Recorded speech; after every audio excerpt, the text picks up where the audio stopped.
Welcome, welcome, welcome, welcome, welcome, welcome, welcome.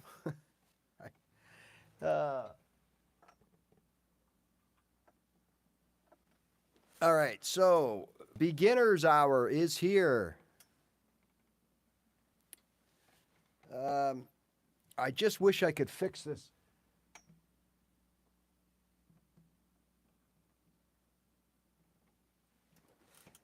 We had a lot of snow, Jerry, and now it's melting. So we had, in some parts of my area, we had, a full foot of snow. Hello. Hi, Barb from Connecticut. Connecticut.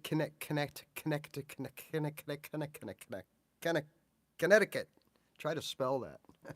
That in Massachusetts. I think I always say that. Yeah, we had a lot of snow for a few days over last weekend, and now the temperature is back up slowly but surely. We got a little bit of rain, so it's all getting washed away. So I'm really not sure what's on the horizon. The weather is just so unpredictable nowadays, at least in these parts. All right, what do we got going on today? We are going to be, yes, we're beginners today, but I know for a lot of you, you really want to know more about things like bar chords. And as much as you know, my stance on this, right, is that these are things that you should wait until you've built up your guitar foundation. Um, and those of you that follow me know what that is. The guitar foundation is what I call it, is it's the foundation, right, of what you're going to do from here on out. So as a beginner, we've got to develop that. And all that is building the motor skills between these two hands and then using our ears to monitor all that, right? Keep us in sounding good and also letting us know when we're not sounding good. And also the brain, right? That's part of the guitar foundation. Not so much now because in your early stages, your brain is you're just focused on one thing, getting those chord changes down. Because you really can't play music or your favorite songs until you can shuffle through your chords and play them in a way that are musical. And that happens between these two hands. So at some point later today, I'm just releasing a video for all you beginners. It's no brand new information or anything. It's just what I always talk about. And it's all wrapped up into a package, right? For those of you that are just starting out, or for those of you that have been at it a while, 6, 7 months, but you're going nowhere, like it's not going, like you can tell that you're kind of all over the place. Watch this video. It should be out a little bit later on. And that brings me to a point that I want to bring up at all parts of your journey. Okay, there's one. I mean, it's kind of a free for all, right? Like everybody is so different in the way we approach this, and everybody wants something different out of it. But along the way, there are just certain things that make sense, right? And no matter where you are in your journey, don't move on to something else until you've perfected what you're working on. Now, if what you're working on is not for you, so let's say you decide you want to learn, power chords, and you're starting to learn them, and you start to realize maybe after a little while that, you know what, this isn't for me. I think it's more of an electric thing, which it is, and it's not somewhere I'm going to go in any time soon. So you might make a good subconscious decision to just say, you know what, I'm going to leave this alone and I'm going to try something else. All right, that's fine. There's nothing wrong with that.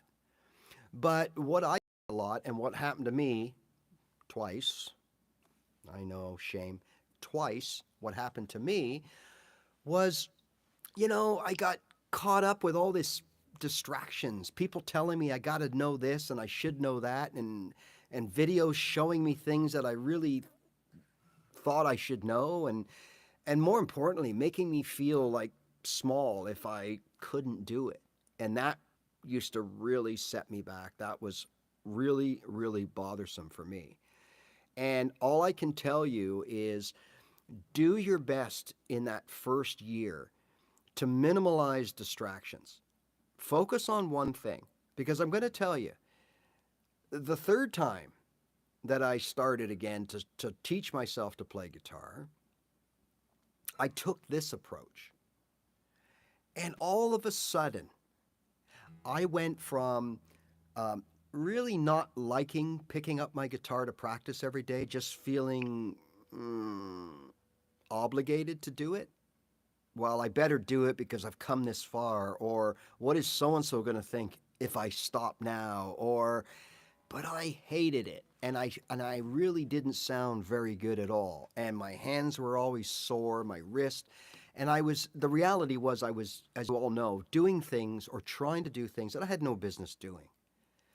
Right? And I always say, it's like saying, okay, I'm going to learn golf this week, and then in 2 or 3 months, I'm going to be playing against Tiger Woods on the tour. Well, no, you're not. So, a lot of us have these expectations, and some of us don't realize there's a lot to learning this, just like there is in anything out there, whether you're trying to teach yourself to drive, to cook, to sew, to knit, to play ping pong, right? There's a learning curve, and we have to respect that learning curve. But there's things we can do to make that learning curve shorter. And I found that the most effective thing for me at every level, and I still do it today, right? I still practice this today. When I take on something and I want to maybe expand my triads knowledge, okay?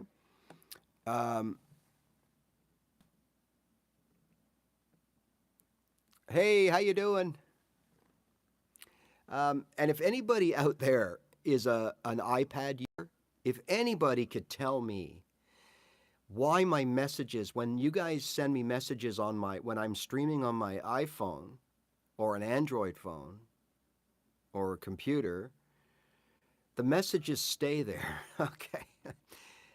Can anyone tell me why your messages pop up on the iPad, but only for a few seconds, and by the time I kind of lean in to read them, they're gone? And I can get them back, but I got to reach over and poke the screen. If anybody could send me a note and explain, is there something in my iPad? Is it an iPad thing? Is it a YouTube thing? I don't think it's a YouTube thing because, well, I don't think it is because I don't do anything different when I log on both devices. And it's really driving me nuts because a lot of you ask questions. If I don't see the thing pop up, I don't know, and I can't answer. And maybe you think I'm ignoring you, and I'm not. So if anybody out there, there's over 20 of you right now. If anybody knows why on my iPad the messages you write me don't stay up, I would love it. You would make my day. So anyway, do what you do and do it well before you move on. So as I was saying, I can learn, sometimes I go, okay, I'm going to expand my triad knowledge.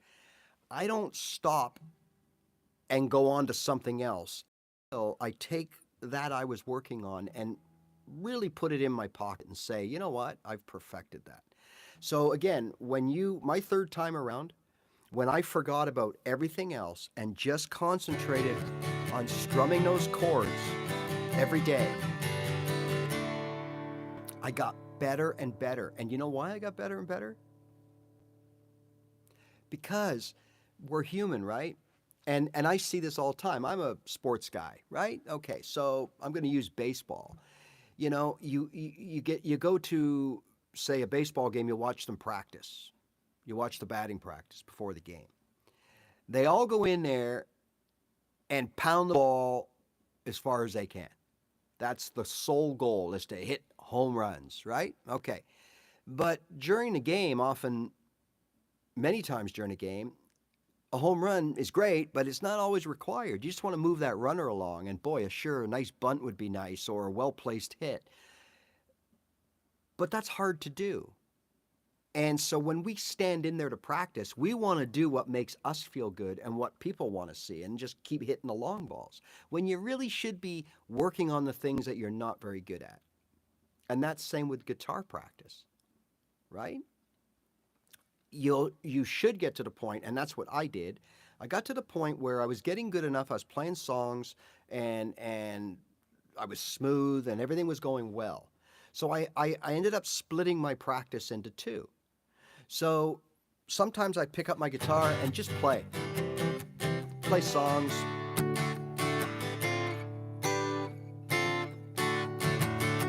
Because that made me feel good and it made me feel like a guitar player because I was sounding good. And then I would have a practice session, usually a shorter one, that worked on things I was working on. So it might have been bar chords or whatever. And I would just do nothing, maybe just 20 minutes, and just work on that specific skill or technique. Knowing, hey, I'm not going to be very good. I'm not going to sound good. But when I'm done, I can go back to doing what I do well and really sounding good and playing songs and music and using my open chords. So if that helps you, that's great, because this thing here, like a lot of things we do, it's all up in the head. This is, for me, this has been such a mental journey as well as a physical journey. Because we're dealing with confidence and we're dealing with self-confidence and self-doubt. And that if, oh, forbid, anybody puts any doubt into your mind, like, oh, is that what you've been playing how long and you only do that?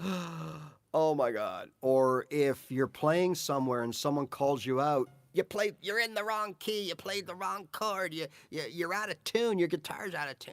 Oh, that used to just do my head in, okay? So again, when we're practicing, when we're doing things, we're learning things, let's spend the time to make them sound good. And it will help in the long run because it'll just boost your confidence, okay?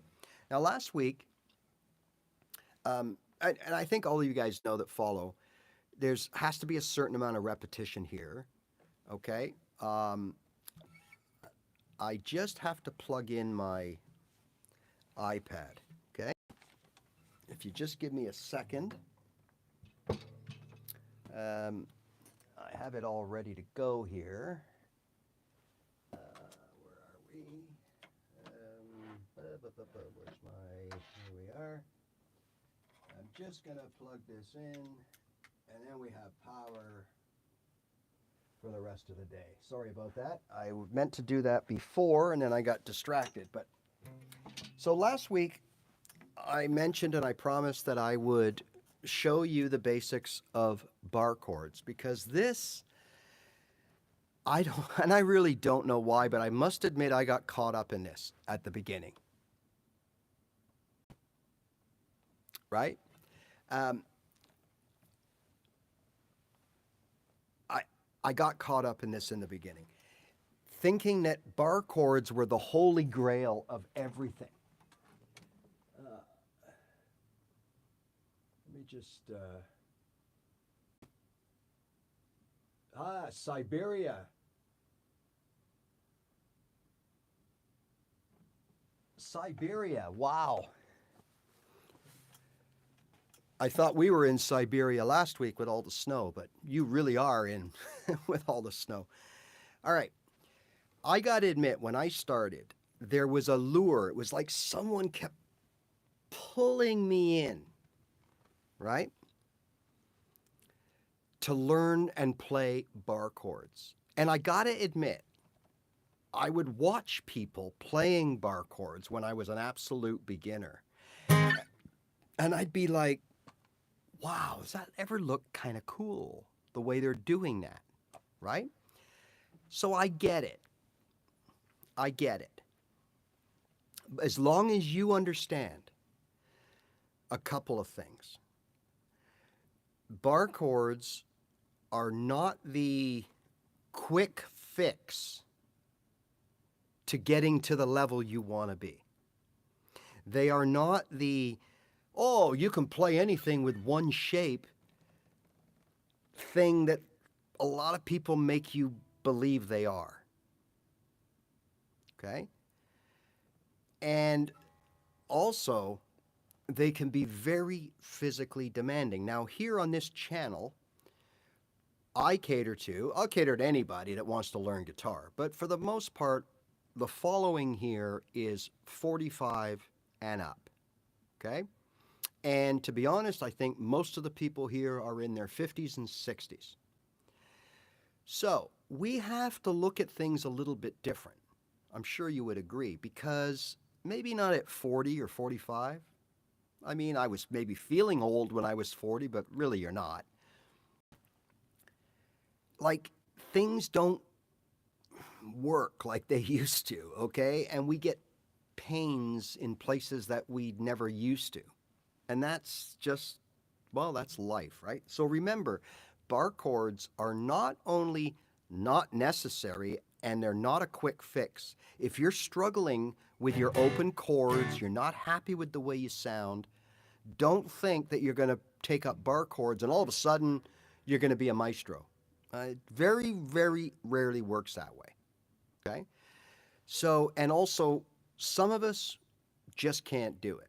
Now, when I first got introduced to a bar chord, so my first attempt to play guitar was Guitar for Dummies. It was a book. And I started page by page reading. I didn't know anything. I didn't know anything about the guitar, so it was very good. It taught me all about the tuning pegs, what they do, what the, all the parts of the guitar and all that, and I found it fascinating. And I had just started to learn my first chord, which was an E chord, because for whatever reason, that's what they did. Right? And I thought, great, I just learned a chord. And then it said, hey, take your finger off this fret. You just played your second chord, E minor. And I thought, this is so easy. I'm going to learn how to do this in a week. Oh, well, yeah. Right. Okay. So the rest is history, right? But that's how I started. And I got pretty good playing that E chord. Now, I know a lot of you see me always playing the G, C, D and recommending starting there. And that's the third time that's what I did. But I didn't know anything, right? I didn't have anyone to give me any strategy like you do with me. So I just thought I had to learn everything anyways. I might as well start here. Well, after a few days, maybe a week, I flipped ahead in that book. And where I flipped to was the page that showed me this, the F-shaped bar chord. And I thought, what the heck is that? So I looked at it and I said, okay, let's read the book and see what it's all about. And they told me what to do. Put my finger here, take this finger, put it here, take these, and I'm thinking, wait a minute. Now remember, I didn't know anything about technique. So I'm trying to do this. I'm trying to keep this finger straight. I got my elbow out here, and I'm trying to make the F thing. And I'm like, this is taking me 3 minutes, and I still can't get it right. And I'm supposed to play this chord like that, playing music like my friends do? This ain't happening. So what happened was it put a thing in my head that, oh, it's okay, you can learn your E and your G and all that, but you're going to hit a wall, and you're never going to be able to play that ridiculous chord that you saw in the book. So why are you bothering? You're not a musician. You never played any music in your life. You don't know anything about guitar. You don't know anything about, instruments and playing music. Like, what are you doing? And that stayed in my head, and that haunted me for years. Because, right? So don't look ahead. When you're out there on YouTube and all these places and you see that whippersnapper showing you what to do, and he's shredding the board and playing bar chords and power chords and triads and scales and double stops and all this kind of stuff, turn away, flip away. Don't even go there. There's a time for it. It's all good stuff. Don't get me wrong. I'm not saying they're steering you wrong, but you're not ready yet. You got to build that guitar foundation. So that's the main thing, is don't look too far ahead and don't take on too much. So having said that, we're going to talk about bar chords. Now, the first thing is, hey, I can only play one shape and I can play every song and every chord with one shape. This is so easy. True and false. All right. The most standard shape I believe that we generally hear about with bar chords is what we call the E based. Okay? Now, what does that mean? All right. Well, that means that we're playing an E major chord in front of the bar. So let's go back to this nut here, the end of the guitar. I can do anything up here. It's irrelevant. I can fret it, I can play with it. It doesn't do anything. It stops at the nut. When we play a bar chord, right, what we're doing is we're moving this nut up the neck. And as we do that, a couple things happen. There's a shorter distance to the end of the guitar. So the shorter the strings, the higher the pitch. So as we go up, the guitar, the sound that it makes goes up with it, okay? Now, what we're essentially doing, if we take that E chord, this is an E major chord, okay? So if we took the nut and used it and said that was our bar, then there is our E, right? Now, if we take this nut and put over the first fret, and we play this E shape, but we can't do that because we need our first finger, right, to make the nut. But we're used to playing our E with our first finger on the first note of the E. So now what we have to do is we have to make the nut here, and we have to make that E shape with our last three fingers. Tell me, that is difficult, right? Because here I am as a beginner spending hours a day, what seems like hours a day, trying to play chords like this. Now you're asking me I got to play them like this. Oh, boy. Yeah, so that's the first thing, okay? Now, once we have our bar and our shape in place, they're right. We don't have to move it. It just stays glued, right? Now, on an E-shaped bar chord, we determine what chord we're playing by where our first finger is, where the bar finger is. What is the string that we're playing the note of? Well, we're playing it off the 6th string, and that's the thickest string at the top. So what that means is the bar comes across and we're playing this note right here, which is an F. Therefore, this is an F bar chord. Okay, we're playing the F sharp or the F note in the bass. That just means it's the lowest note of the formation. Okay, it's an F. That's what the chord is. Now, if we slide up one, as per the chromatic scale, which is E, F, F sharp, G, sharp, A, sharp, B, C, sharp, all the way up, one fret at a time. The next one would be F sharp. So we're playing an E shape. That hasn't changed. We're just moving it up with the bar finger, and we're barring this, fretting this note here, which is F sharp. Therefore, we're playing an F sharp bar chord. And we move again. Now this is a G. Never mind this. This is a G because this is a G note, so this is a G bar chord. G sharp, A, and so on. Okay? Sounds simple, right? And for the most part, it is. The most difficult part, yeah. The only difference, Jeff, is it's exactly right. The capo, when you use a capo to play up the neck, the capo basically replaces the nut, okay? So it replaces the bar finger.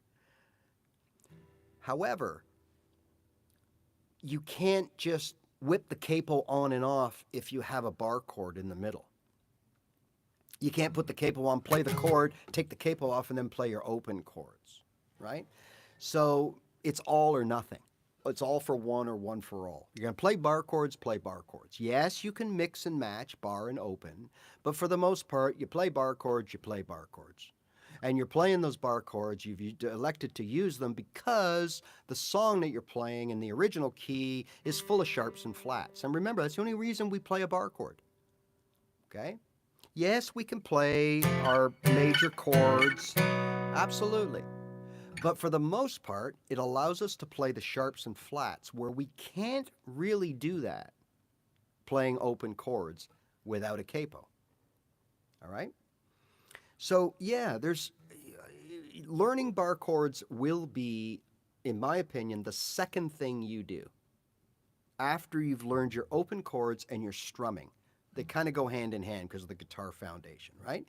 Once you've learned that and you're ready to take something up on, 99 times out of 100, the next step will and probably should be learning bar chords. But we'll get to that in a minute. So now we've got our E-shaped bar chords, and we know how to identify them because it's whatever note is on that sixth string that my finger is on is what the chord is. So if I don't look and I come down here and now I look, I'm on this right here, which is a B. This would be a B major bar chord. Okay? And that's how we do it. Now, if all you know is the one bar chord, the one shape bar chord, E, right? And you have a song, G, C, D song, okay? So there's my G, or it could be an F, A, G, D, or whatever. Now what's going to happen here? If you don't change shapes and you only want to use this one shape, remember they told you one shape and you can move it up and down the neck. Well, they're right. The problem is it doesn't always work that way. And here's what I mean. So if we have something like an F to a C, all right, a couple things happen here. F played at the lowest part of the guitar, fretting the lowest note on the guitar. It's going to have a sound to it. It's going to sound low, deep, lush. When we slide up to a D or a C, we got a difference in voicing. You hear the difference? It's high. F, D. So that may not work, right? Sometimes it's a subtle change and sometimes it's not, depending on how hard you're strumming, what kind of pick you're using, your guitar strings, all kinds of things can affect voicing, right? So we're coming from F to D or C, and we're kind of changing it a little bit. Next thing that is kind of a red flag is the amount of real estate that I've got to move my shape. Now, just like when we learned our open chords, and this is all from my experience, I'm not saying this is guitar fact, but for me, when I was learning my open chords, the more movement I had to make between chords, the more likely I'm going to mess up the landing. That one finger's going to be off, I'm going to be touching a string I shouldn't be, or whatever. Well, with bar chords, the more real estate that you have to move your shape, because remember, one shape plays all, things can happen. Mistakes can be made. Now, on your fretboard, especially, on all guitars, but we're playing an acoustic, you got nice big frets here. But as you start moving down, slowly but surely, those frets get narrower and narrower. And sometimes even, I'm not going to say on cheap guitars, but if people aren't setting up their guitar properly, your strings at the back end, the high end of your guitar, might be higher from the fretboard than up here. Especially people like us that live in the winter states or winter areas where we have humidity and dryness, humidity, dryness. The more expensive your guitar, the better the wood. The better the wood, the more susceptible it is to changing, right? And it does change. You go a few days without playing your guitar and it's in a dry area, then when you tune up, you're going to have to tighten to go up. If you're rainy days for a week and your guitar is in 50% humidity and more for a few days, when you play your tuning, you're more often than not going to have to loosen the strings to get them back into tune. Okay? So remember, as we move up, we have to deal with things. We have to deal with, frets are closer together, strings are higher up, and the voicing is slightly higher. So what do we got to do? Well, we got to learn a second shape to our bar chords. It's not just one shape. Now it's two. Okay? So that second shape we call A shape, right? Now, we call it an A shape, I'm sure you've guessed it, because we're going to play an A chord in front of the bar. So there's our A, okay? So just like our E, we're going to move that up and put a bar down.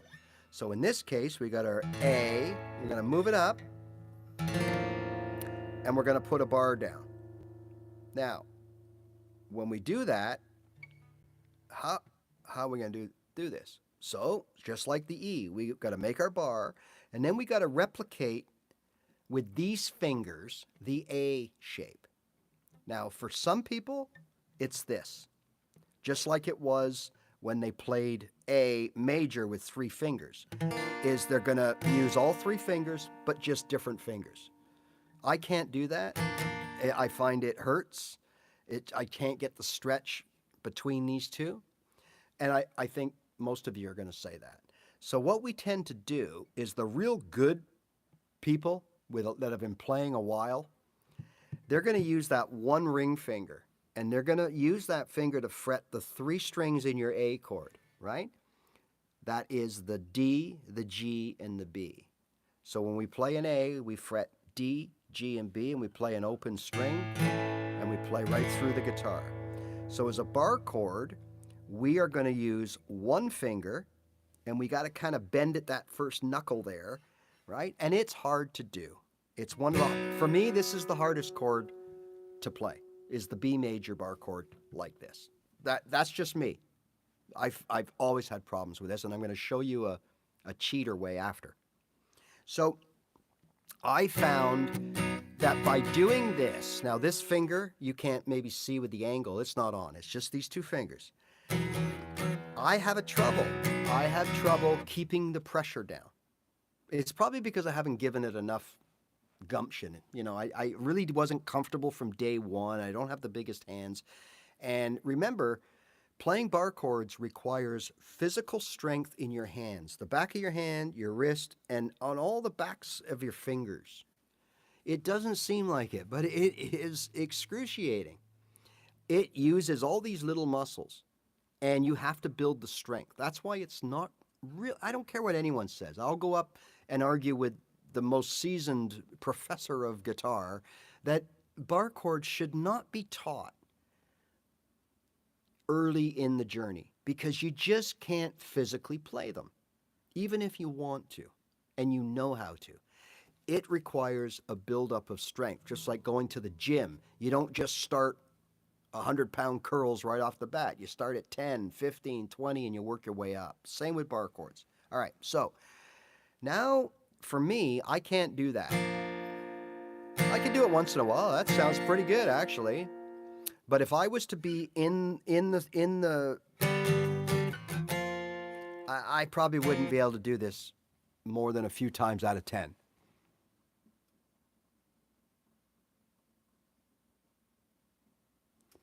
Right.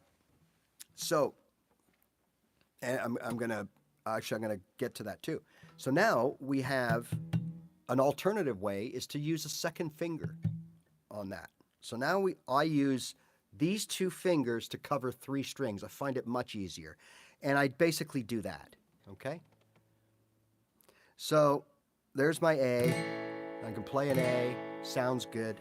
I slide it up, same strings. I'm comfortable with that. And with my bar down, I have a better success rate. That's the way I learned it. It just helped me do it better. If you want to play with one finger, even better. Some people do play with three, so don't worry about it. It's whatever works for you. But see, now we're into a whole different thing, right? So now our focus is on the fifth string. So with E-based bar chords, we know where we are by looking at this finger and knowing what note that is on that string. So I'm playing an F sharp, playing a G, A, etc. With the A shape, we're following the A string. That's the second string. So whatever finger, wherever that finger is, hitting that note on that A string, that's what we're playing. So that's an F sharp. So I'm playing an F sharp bar chord right now with the E shaped. Or I'm blah, blah, blah. Sorry. F sharp in this situation, right? Or this note in this situation would be my B, okay? Because this is a B note. I was thinking of the wrong string. I'm so sorry. The F sharp is above a B. So there's the B there. So the same theory applies, is I'm pressing the B and I'm using these two fingers to cover those three strings to form my B bar chord as a C or an A-shaped bar chord. Okay, I see it's getting a little complicated already. Now, why do we need to know this shape? Because we can play a C right here, a D, and even an E. Why do we need to learn the other shape? Well, because remember we were saying that moving all the way down poses a couple of issues. Doesn't mean you can't do it, doesn't mean you shouldn't do it. I'm just saying it can pose some issues. So in this case, we could be playing a G major. And again, remember the most common chord progressions. So G, C, and D. They're going to be played together, even in bar chords. So now we got a G. Now I got to play a C. So I'm going to go G, C, D. Again, a lot of things happening here. Okay? Different voicing, increased chance of making an error, hitting the wrong string, whatever. Right? A lot of things are happening here. So that's where the second shape comes into the bar chord. So we could play G as an E shape, and then we can just shift down, grab that C note on that fifth string, the A string, and alter our position to our A shaped. Now remember, some of you it'll be like this. Me, it's two fingers fretting. And now I got a C. So now I can play G, and very little movement, but there is movement, to a C, right? 2 frets up, I have a D. See? Horrible. See, even, like, I hate bar chords. I don't play them, very rarely. But that's the theory right there.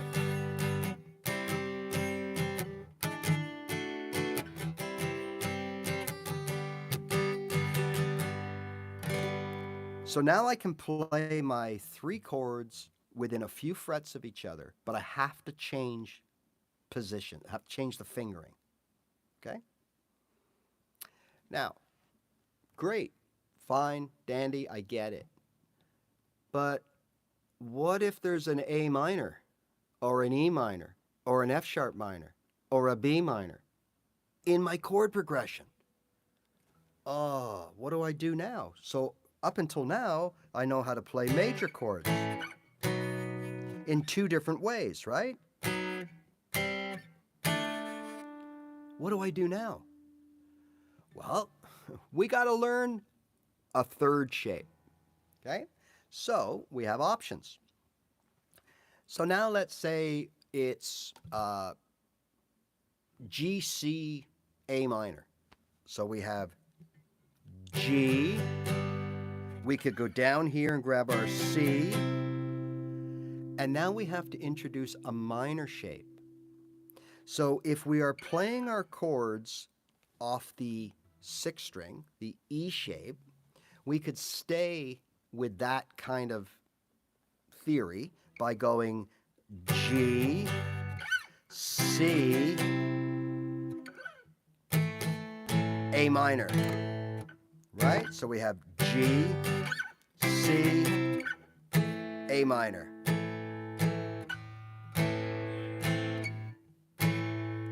Same chord.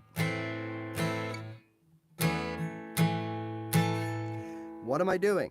All right, I'm in E shape. So remember, there's your E minor, albeit most of us play it this way or this way. Here's your E minor, okay? And all we're doing is moving this up. F sharp minor, G minor, G sharp minor, A minor. So there's my third shape. They told me it was one shape to play everything, right? But really, now we're into three shapes. So now I can play G, C, A minor, jumping back and forth between the shapes. Or I can play G, I could play it that way, using two different shapes, right? The E major and the E minor shape, and keep my bar along the top string. So I have options now. I can adjust my bar finger, or I can keep my bar finger here and adjust this fingering in the back, this shape, right?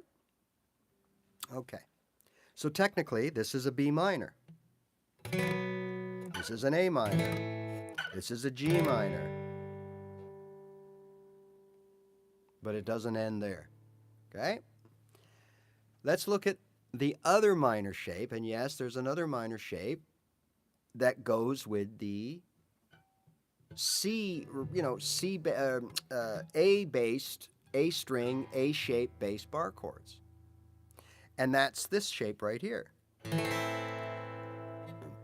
A minor. So remember, this shape is our E. That's our E-based bar chords. This is our A minor based. This was our E minor based bar chords.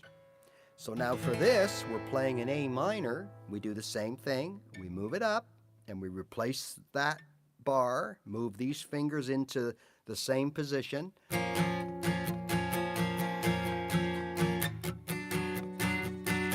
Now we're playing B minor, C minor, C sharp minor, D minor, E minor.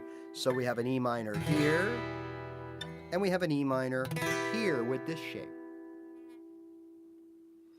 So 4 shapes is what you need to learn.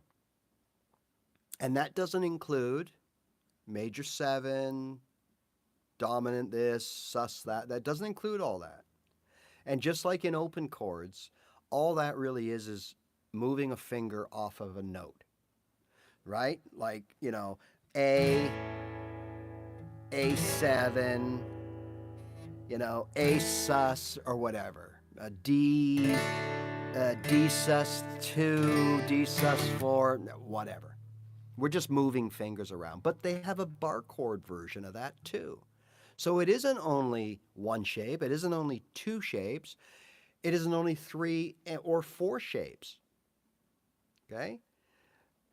There's 5, 6, 7, and 8 shapes that you have to learn eventually. So don't think that it's this magical path to guitar supremacy, because it's not. It's just a different way of doing things. And technically speaking, it would be probably a more efficient way of doing things, right? Because you can play one shape up and down the neck and then switch to another shape and do the same thing. Whereas when you play open chords, think about it, every chord has a different shape. A, B, C, D, E, F, G. All those different shapes I gotta know, right? So again, it's just a different way of doing things. Now, is there a trick to the transitioning? Unfortunately, there isn't. okay?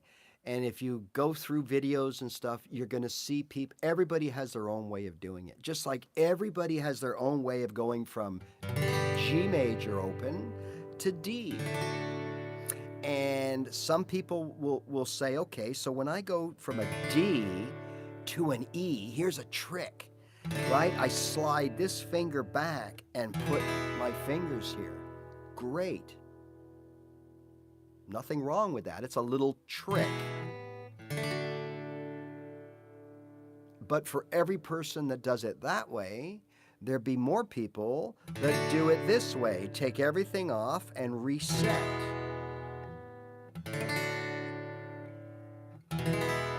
Because they find that easier, right? So it all comes down to you.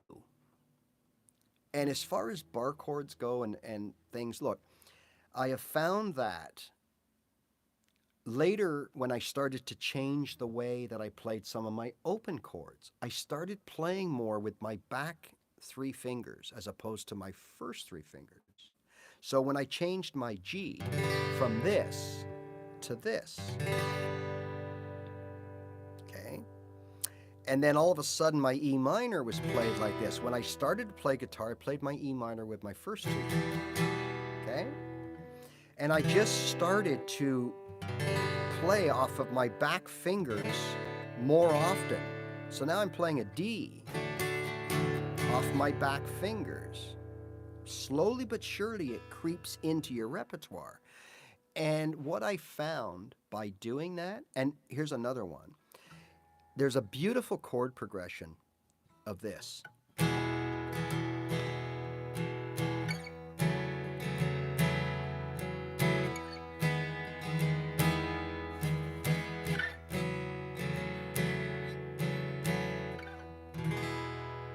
Amazing. It's actually the intro to a song by the Allman Brothers. Now, you can't play that if you finger your E this way, the traditional way. You can't play that because you can't get the spread, okay? So what we do is I switch my fingers up and I play either the first here, but for this particular song, I keep my index finger, right? That gives me, as I move up, I've got that natural spread. I'm just playing a modified version of F sharp minor here. Okay, so there's F sharp minor with a full bar. And I'm going to talk about this soon, how deceiving that bar is or how important that bar is. And that's coming up in a second. So now we can play E, F sharp minor, G sharp minor,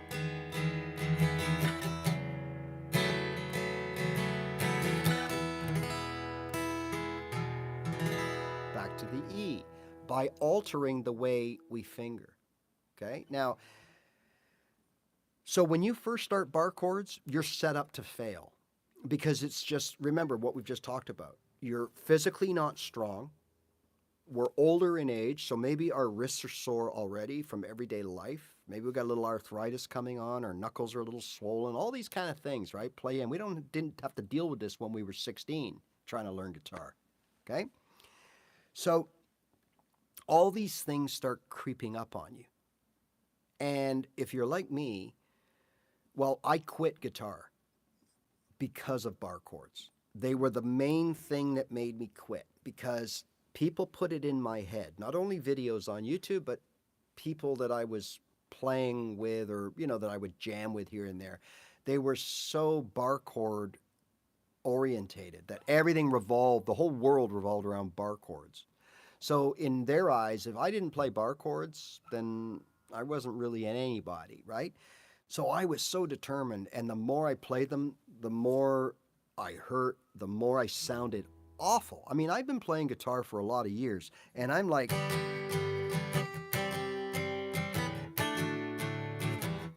my bar chords are not, I gotta really tunnel in. I gotta watch what I'm doing. I gotta really focus. I can't just be freewheeling and laughing and hamming it up and playing bar chords. I gotta concentrate, right? They're not easy, or at least not for me. But what they did for me, unfortunately, was they made me sound so bad. I got so discouraged that one day I just said, you know what? My hands are sore. I'm going to sound awful anyways. I'm just going to take the day off. And then the second day came and I was like, well, maybe I'll pick it up again tomorrow. And then 3 days later, hey, my wrist feels pretty good. Maybe I'll pick up my guitar. No, let's give it some more time. And then a week went by, and now I'm out of guitar mode. I have no desire to pick it up again because the bar chords left, well, a dirty taste in my mouth. And I couldn't get rid of it, so I just put the guitar down and I quit. So I don't want the same thing to happen to you, okay? Because you do not need to know how to play bar chords. Now, I'm going to interject something here because a lot of people say, hey, just learn them on electric guitar. It's a lot easier. Okay, you're right. But the thing is, most of us, when we start to play guitar, we have an acoustic guitar. That's what we have. I'm not going to run out and buy an electric guitar just so I can play bar chords. I might borrow one and see if it's any easier or rent one, but I'm not going to go out and buy an electric guitar just to play bar chords. And the reality is, if you learn your chords, your bar chords, or any techniques on an acoustic guitar, you do a few things.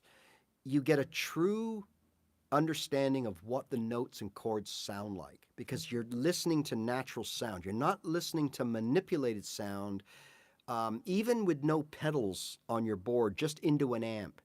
You know, you're not getting the true tone to build your ears, right? So that's one reason. But if you learn on an acoustic guitar and you struggle and it hurts and all that stuff, and you eventually get over that, when you move to an electric guitar, oh man, I'm going to tell you, things like bar chords and power chords, it's like butter. It's so smooth. A number of reasons, I'm sure you understand now, is that the fretboard is usually shorter on an electric guitar, shorter scale, okay? They're usually narrower, so for those with smaller hands, like myself, okay, you can get around the fretboard better. The frets are closer together, and more importantly, the strings are like spun silk, okay? They're so easy. You know when you see those videos of those guys and they're bending the strings both ways and it sounds so nice? Well, you just can't do that on an acoustic guitar. I mean, you can, but you can't do it to that ease and perfection. So again, if you're playing, even when you get to the point where you're playing notes and leads and scales, and you learn on your acoustic guitar, and you're playing some bends. I mean, I could barely go up half a step here, right? It's difficult. But when you go over to the electric side, those strings, for the most part, are like, we're using 0.13, most of us, or 12s to 50 something.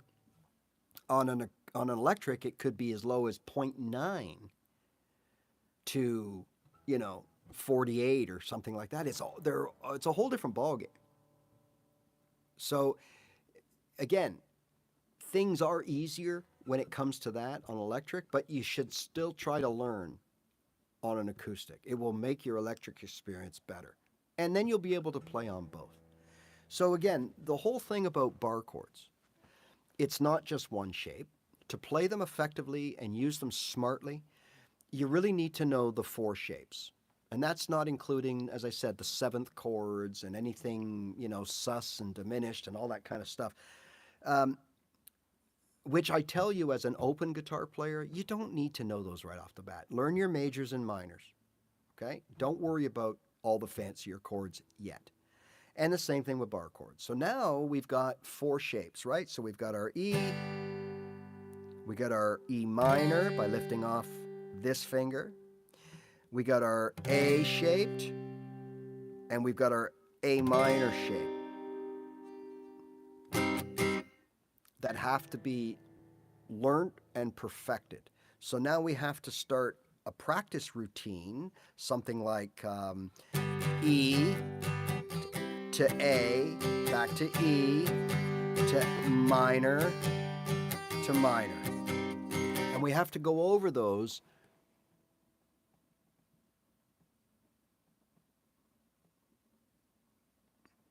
I think that said $300 to $600. Okay, depending on where you live, right? Because money can be different depending on where you live. So where I live, a $500 guitar would probably be a $350 guitar in the US, right? In England, it might be my $500 guitar might be a 500-pound guitar, which would direct.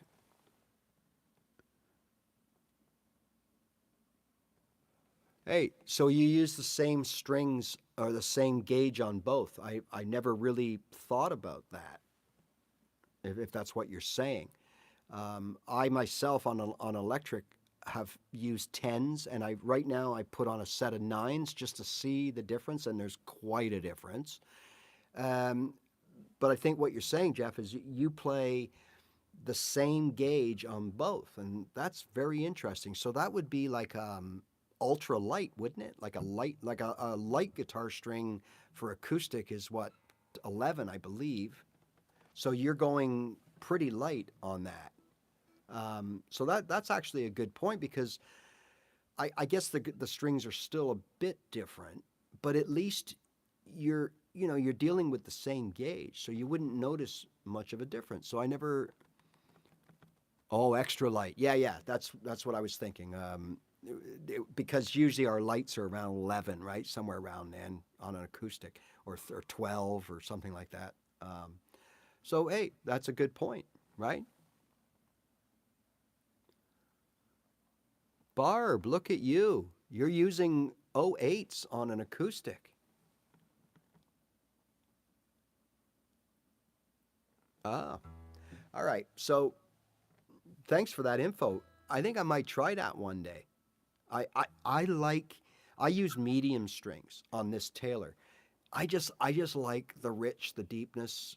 I know it's hard on my fingers, or I guess it is harder, but I always thought it'd be the other way around. I thought using thinner strings would cut into your fingers more, like make more of a, right? But yeah, I switched to mediums a while back, and I've never gone back. I've never gone back, but I would like to. I am going to experiment. I'll let you guys know. So the next set of strings I put on, I'm going to put on a set of really the lightest that I can find. Now, as far as your question about the guitar, so we know that there's difference depending on what country you're in and what you're going to get, right? I guess at the end it's all relative. But to answer your question, I find where I live, and I've said this before, that when I go into a guitar shop, what I do is I pick up a guitar. I don't look at the price, okay? And I play the guitar.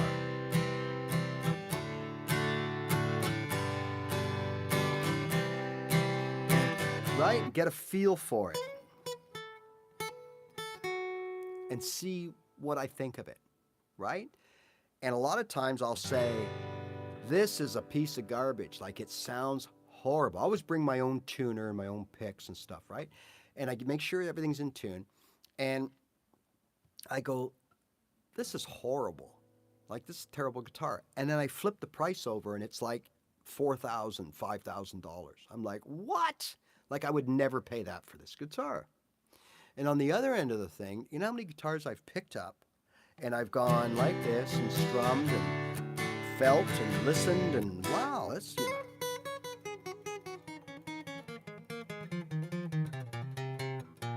wow, this sounds pretty cool. And then I flip it over and it says $500. I'm like, wow. And more often than not, there's a few brands that come to mind when that happens.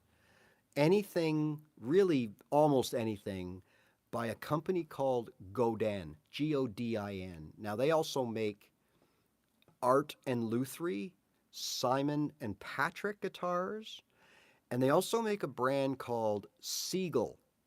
I don't know if it's Seagull or Seagull. Seagull, okay? And I gotta tell you, those are, I gotta say, like, I don't know longevity wise.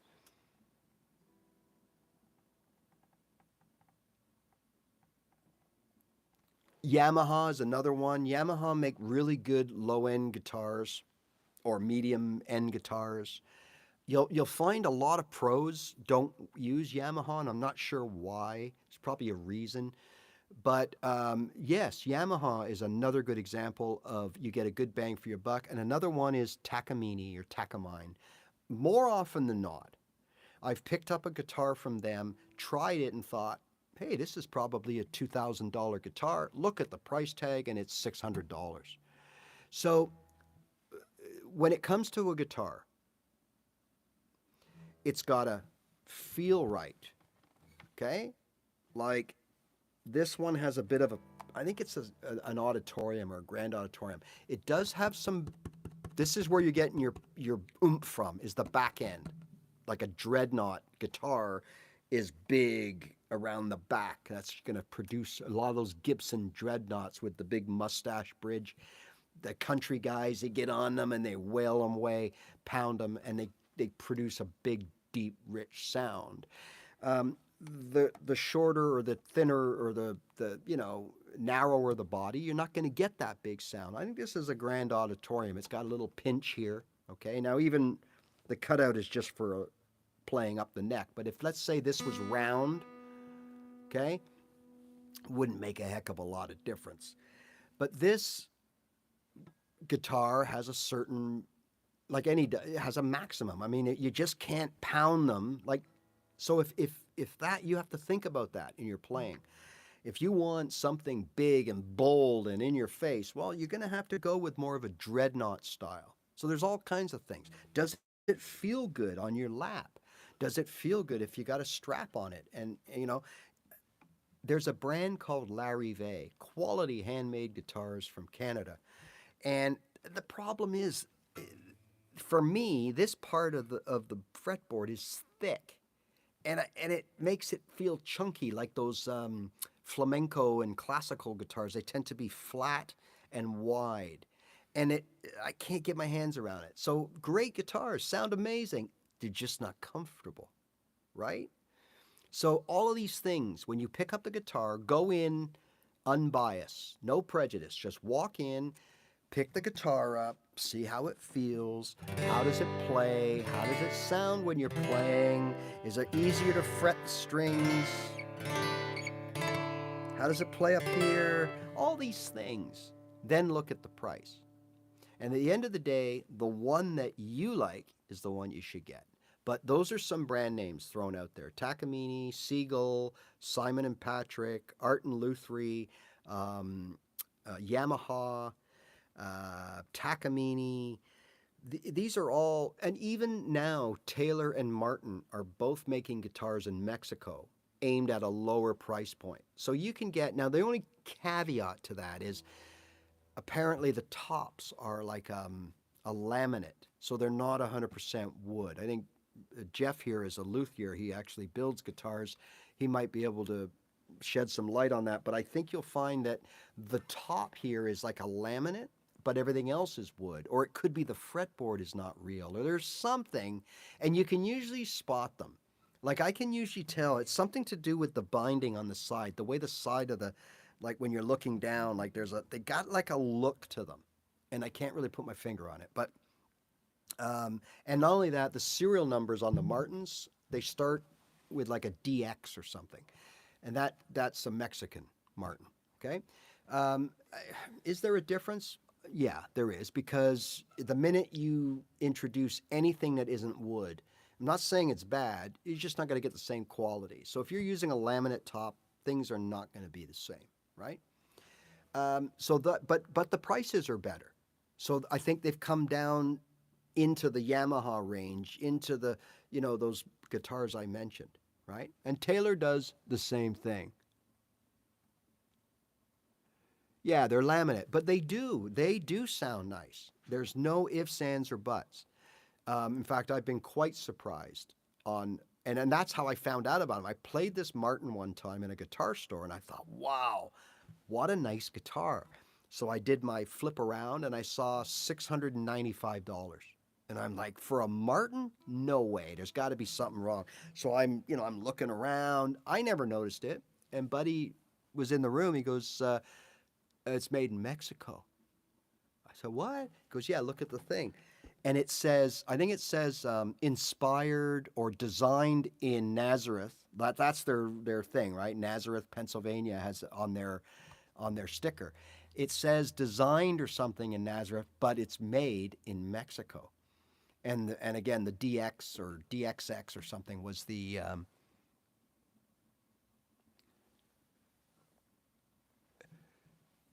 parlor. Are those made in Mexico, Jeff? The parlor guitars? Oh. Hey, stringing your own guitar is fantastic, okay? But you're right. It can be a nightmare. It's not as easy as it looks. Look, I got a little video somewhere on my site in the beginners. I believe it's into the beginners section, and it's how to restring your guitar. You might want to take a look. The first time I restrung my guitar, it wasn't this one. I have another Taylor, a smaller Taylor, and the first time I had it restrung, a buddy came over and did it for me. And then I went to a guitar store. They charged me $60 because I had to buy the strings. So the Elixir strings were 23 or 24, and the rest was to change them. And oh, yes, of course, we cleaned this and we did that. Well, hey, $60. So I learned myself. And the first time I did it, all right, I had like one wind around one peg. And then another peg was so full of strings that I couldn't wind it as tight as I had to because I left too much strings, right? Yeah, I know. Yeah, I can give you a little tip. I'm sure you already know this, but the bass strings, turn them away from you to tighten them. So when you're putting your strings on, turn away. The treble strings, the G, B, and E, turn them towards you to tighten them, okay? I think you probably know that. Okay, but the real trick in doing your own, like doing the strings, for me is how much string do you start with? How much string do you cut off? And here's what else happened to me one time. I did my string. I started tightening it up. I'm pretty sure it was a G or a D. And I'm tightening it up. And I got a tuner on it. So I'm watching it. But what happened was, I don't even know how to explain this. I guess I was in the wrong octave. Okay? So when I got to probably D, where I should have stopped, it was still loose. So I kept cranking E, F, G, A, B, whatever, right? And now I'm getting to like C, and the thing is just, but it's not D, but it's so tight. And I didn't know better. And I kept going, and boom, snapped the string. So now I've pretty much, the whole set is almost worthless, right? Unless you put on, well, it's worthless. So the trick is, how much string do you start with when you put through the eye of the needle, right? How much string do you need to start with? So what I do is, and this has worked like gold for me. So when I get my string out of the package, so we're talking the thick E, I put that on, and what I do is I cut it at the next peg. So I stretch the string out, it's in the hole, stretch it out, and wherever that second peg is, the one past where I want to do it, is where I cut the string. And then I thread it back in here and tighten her up, and you'll be in the right octave. And on these little strings, leave a little more. So instead of cutting it, if I'm putting in the E, I won't cut it here at this peg, I'll cut it maybe a little bit past. Okay?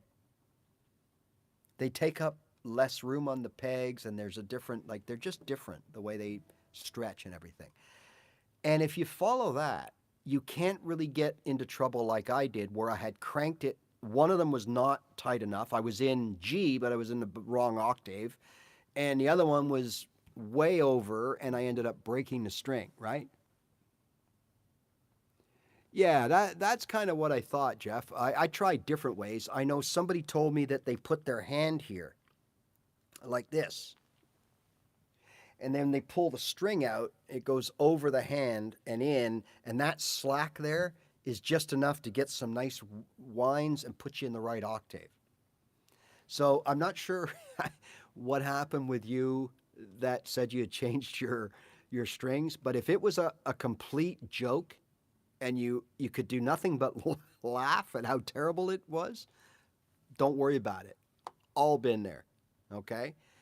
And I started changing my own strings at that point, and the next time around, believe me, I didn't make the same mistake. All my pegs were the right way, okay, like tuning out and in on the right way. And, well, I mean, even now, sometimes I can't tell you how many winds I'm going to get. I'm not that good, right? Oh, okay, yeah. Well, that's a good idea. Yeah, that's a good idea. Um, but I don't know how many. I can't say, okay, I'm going to have 2 on each peg. I'm not that good, right? But it turns out, well, maybe I am, because I do have 2 on each peg, 3 on the back one. So 2, 2, and 2.5 here. Yeah, like I'm pretty even. But I've been doing it now for quite a few years, right? And I change strings every month. So now I just restrang my electric guitar for the first time a few weeks ago. And I tell you, it was a nightmare for me.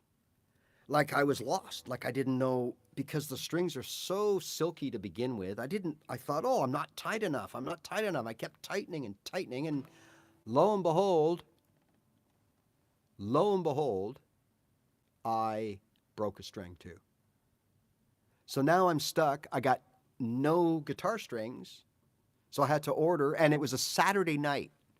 So my guitar store, is closed on Sundays, called Long and McQuaid. It's a national franchise, like your Guitar Center, but maybe not as good or big. I don't know, but they're pretty big. But they're not open Sundays. So now I got no guitar strings. So luckily, Amazon, and I was back in action by noon the next day. But yeah, I mean, I've been changing strings for 8 years on my own. And I messed up the first time trying my electric. I messed it up. And so, it just goes to show you. And I'll probably do the same the next time until I kind of figure it out. So I found that a whole different experience, right? Because on my headstock, right, all the buttons all the tuning pegs are up here. So now I'm thinking to myself, do we do the 3 this way and the 3 that way the same as acoustic? Or do we do them all one way, right? And so I figured, okay, well, it must be all one way, right? And that's what I did. But yeah, I messed it up. And again, I'll probably mess it up the next time I do it too. But so again, refer to that video. I got a little video up there.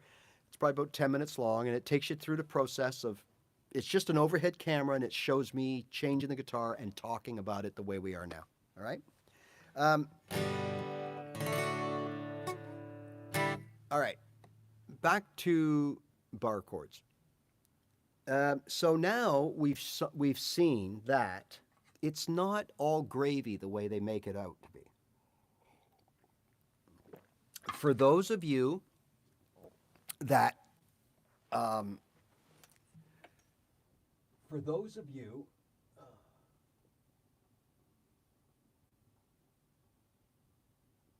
Russia, how are you?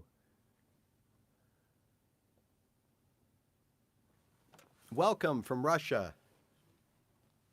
We have a Siberia person as well that was with us earlier on.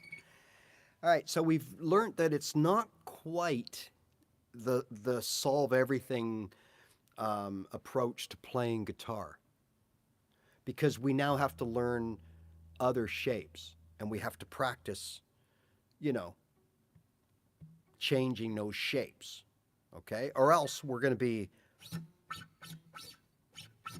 And I've seen people play this way, and you can play this way using the one shape to get all those chords, but it's not going to help you with the minor chords. So in this case, if you're playing everything major, E major shape, right, let's say, then it's not so bad, because to get the minor version of this chord right here, which is an A, I just got to move this finger off. So it's really not too bad, right? There's my A minor, there's my A major, A minor, A major. It's not the end of the world. But ideally, we want to involve the minor shapes as well, even if it's, well, just one minor shape. But you know what? If you learn one, you might as well learn them both, because, or else then you could be in that same predicament where you have to travel too far to grab a minor because you only know how to play it with one shape when it's the other minor is right there. And when you start learning songs, you're going to realize, just like with your open chords, but more so with bar chords, and I'm going to try to find a way to explain it, is that a lot of songs have the same chord progression. So a lot of times we go from G to C, or C to G. It just, a lot of songs are like that. And first of all, those two chords can be in the same, in a couple of keys, they're in the same. So in the key of C, you have a C and a G, and in the key of G, you have a C and a G. So they're used a lot together. And I found that by switching the way I play my G, it was so much easier to go from G to C.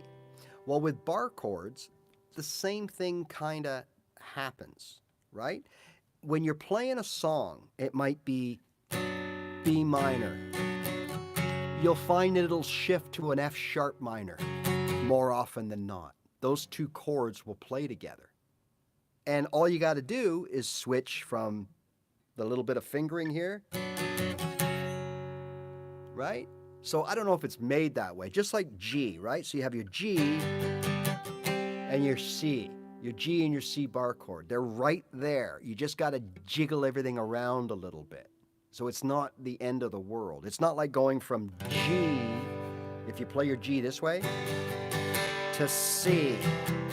Because now we got to twist our whole wrists around, reland our chords, come around, right? Okay. So you'll find that it's actually an easier transition with the G bar chord to the C bar chord than it is from the G open to the C open. But rest assured, and remember, there still is a transition. You still have to know another shape of the bar chord, right?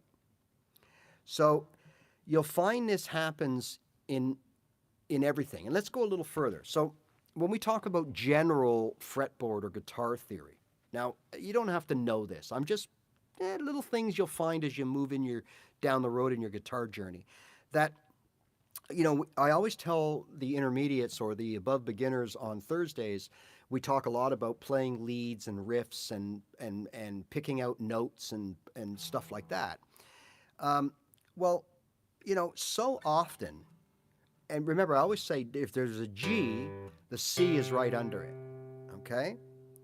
If there's an A, D is always right under it, always, okay? No exception. The only exception is when we cross that border that's between the bronze and the silver, and the way the guitar's tuned, any notes we play, right, on the silver, we have to move up a fret. So G and C are under each other in the bronze strings. But if I go to let's say I find a G here on the bronze strings, if I go right under it, expecting a C, I don't have a C. I only have a B. Because of the way the guitar's tuned, my C is one fret up. So to play G, C, or G, C, to play it here, I got to play G, C, right? It's like a little idiosyncrasy of the guitar. So we have G, C, we have A, D, right? We got B and E. Watch what happens when you play bar chords. You play G, and the C is in the same fret. You play A, and the D is in the same fret, right? And so on and so forth. It just seems to work that way. Everything is always together, and everything is supposed to make easy sense. Whether it's easy or not is another story, but it does make sense, right? So, you know, F is always with B, right? So it's just strange how that works. But that's the reality. So, look, as far as bar chords go, like I said earlier, there's no real way of saying, okay, change your chords like this and it'll be so easy. Unfortunately, it's not, right? But there are some things that we can do to sort of cheat the system. Okay. So let's just take a look at, just for the heck of it, A, right in the middle of the fretboard. A major bar chord. What if we don't use our bar finger?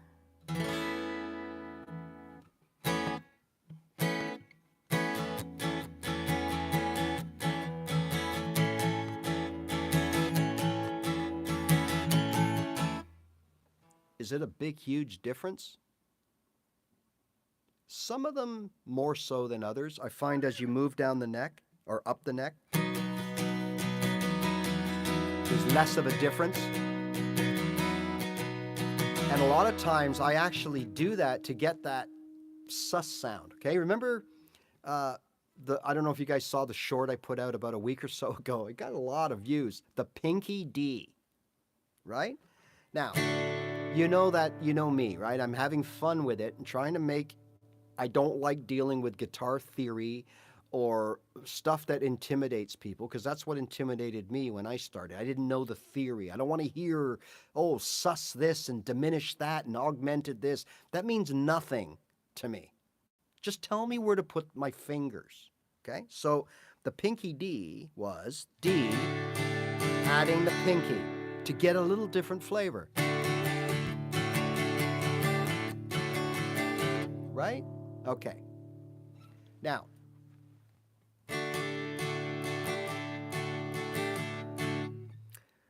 if we do that with our bar chords, are we doing anything wrong right now? Am I doing something wrong by playing my A like this and going, let's say we got a long verse on the A, and I go,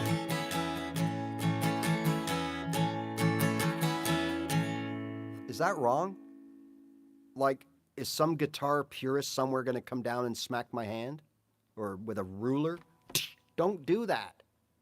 I don't know. You tell me. I do it all the time. Okay? And if we really, really look at it, if this is an A, right? Okay. So what notes are in an A? Okay, let's go back here to the A major, right? So we have the open A. The next one is a fretted thing that we play, and it's an E. The next one is an A.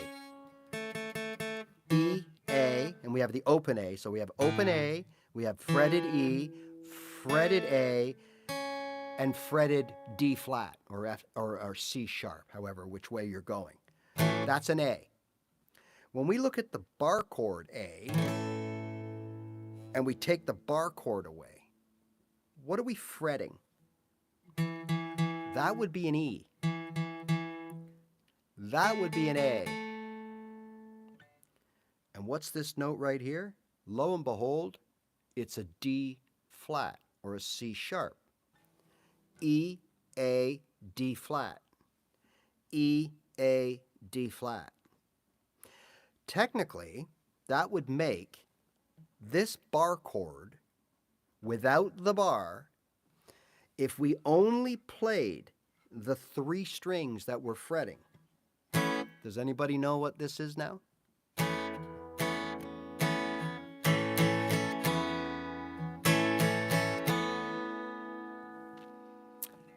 This is an A triad. An A major triad. A bar chord, A triad. You've probably also seen it done like this. You've probably also seen at some point playing the guitar like this. Some guy playing like this, right? Yes, Jeff, you're right. You're right. That's what it is. Okay? So you've probably all seen people play like this.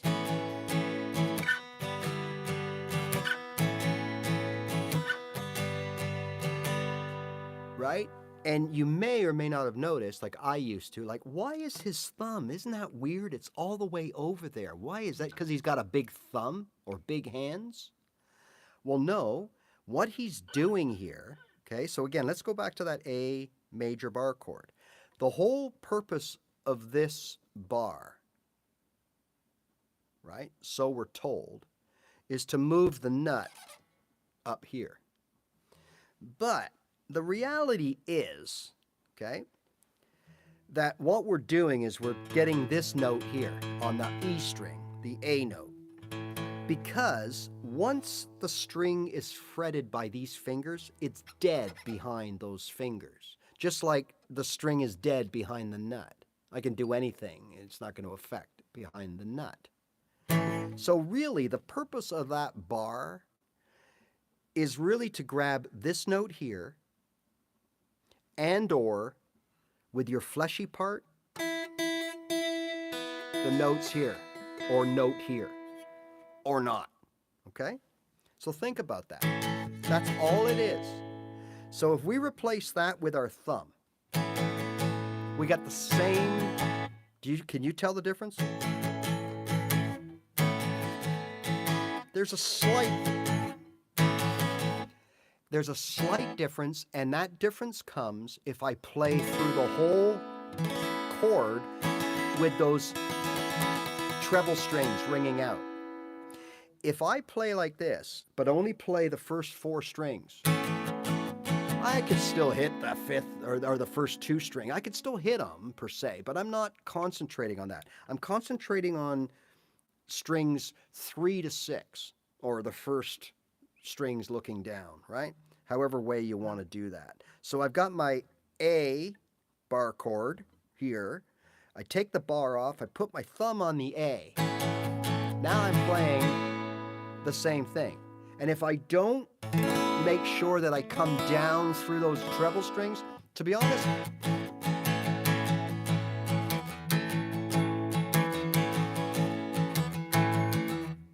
the difference is negligible, right? Okay, now conversely, you might see somebody playing their A like this. Well, what's going on here? What's this all about? Okay, well, all we're doing, instead of fretting this low bass E, which is technically what you're supposed to do because the bass note, the root bass is supposed to be the, well, you know, okay. Instead of doing that, what we're doing is we're going to fret this A note instead of this A note. These are the same notes. And now when we strum, we get that high A as opposed to the low A, right? So there's an A bar chord. Call it a cheater chord, call it whatever you want. And I'm sure, maybe Jeff knows, there's probably an official chord name for this. But it is an A chord, an A bar chord, okay? We are just choosing to fret the high A instead of the low A. Now, the next variation of this is to do both. So now I've got my finger on this A and I got my thumb on this A. Now I'm getting them both. And now I'm back to this. So at the end of the day, if you can figure it out, and find a way that it's comfortable, which I never have, you could play A, B, A, G, F, using these two appendages to fret the important notes, the root notes, right? So let's back up a little bit here. Now, so what did we prove here? We proved that without the bar, this is still an A. And if this is still an A, well, wouldn't this still be a G? Right? And wouldn't this still be a B? Yeah. So I don't know if anybody's ever thought of that or noticed that before. But there are different ways to play. There you go. Right? So, again, we don't have to play like that. We could play like that. We could play like this.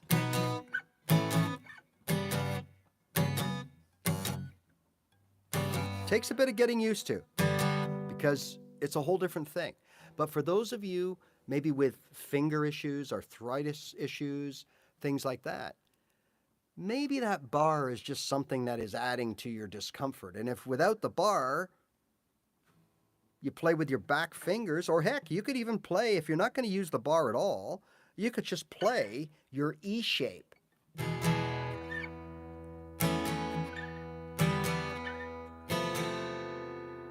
And move it as an open chord up the neck, much like this, much like this,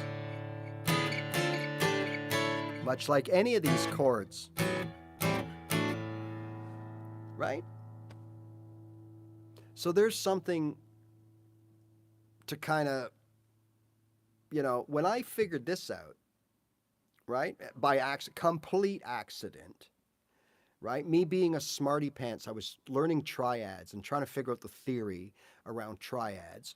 And so I started thinking, okay, well, why is this a triad? And I would take note of the notes I was fretting and compare them to the notes in the open version and go, oh, yeah, that's an E, that's an A. Yeah, the notes are the same.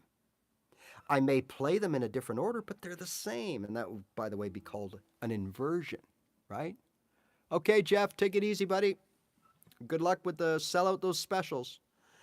That would be like an inversion when they don't, but we're not going to go there. But then I realized, oh, wait a minute. So if I play this, if I play that, I'm playing a triad. And the notes are the same, which I just showed you. Okay? So again, when we even take something like the F chord and move it up the neck, F, G, and A, what do we got? Well, we're left with two of those notes are the notes that we play out of the three of the non-barred finger. So this is an A, it's just a different A. Okay? That's all it is. And when we look at the notes, right, F, G to the A chord, let's look at the notes that we're fretting. Well, this one is an E, this one is a D sharp, or a D flat, and lo and behold, this one is an A.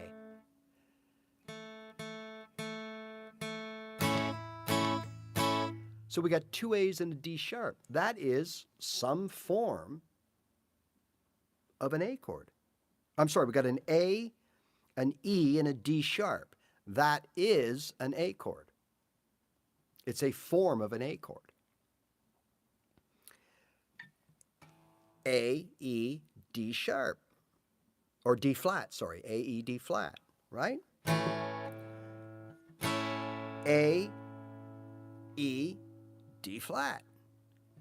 It's all the same. Okay?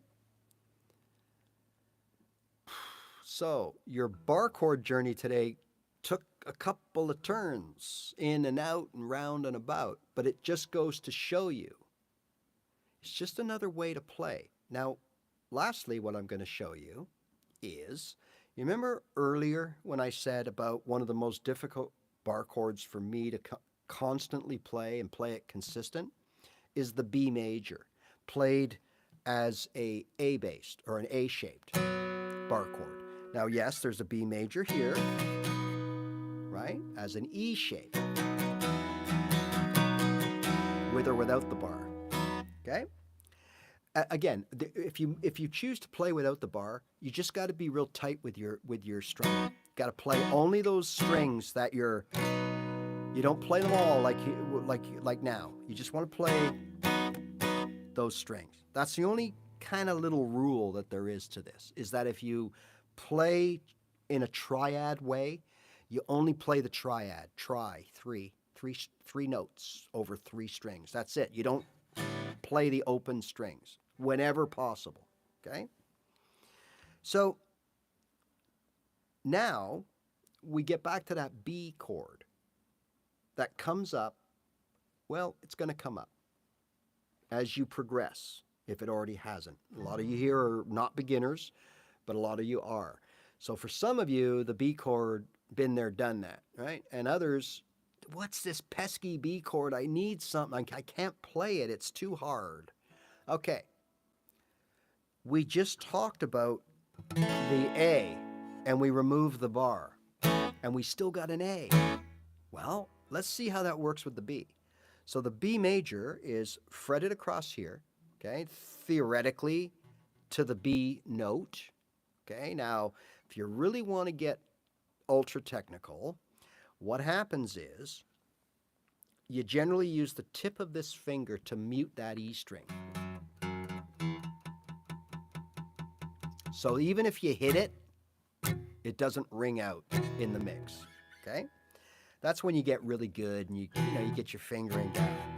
Because I see some people, they bar no matter what they're playing. Have you ever seen these people? And their fingers are like right up here. And they're playing these bar chords. I'm like, well, aren't you supposed to, aren't you?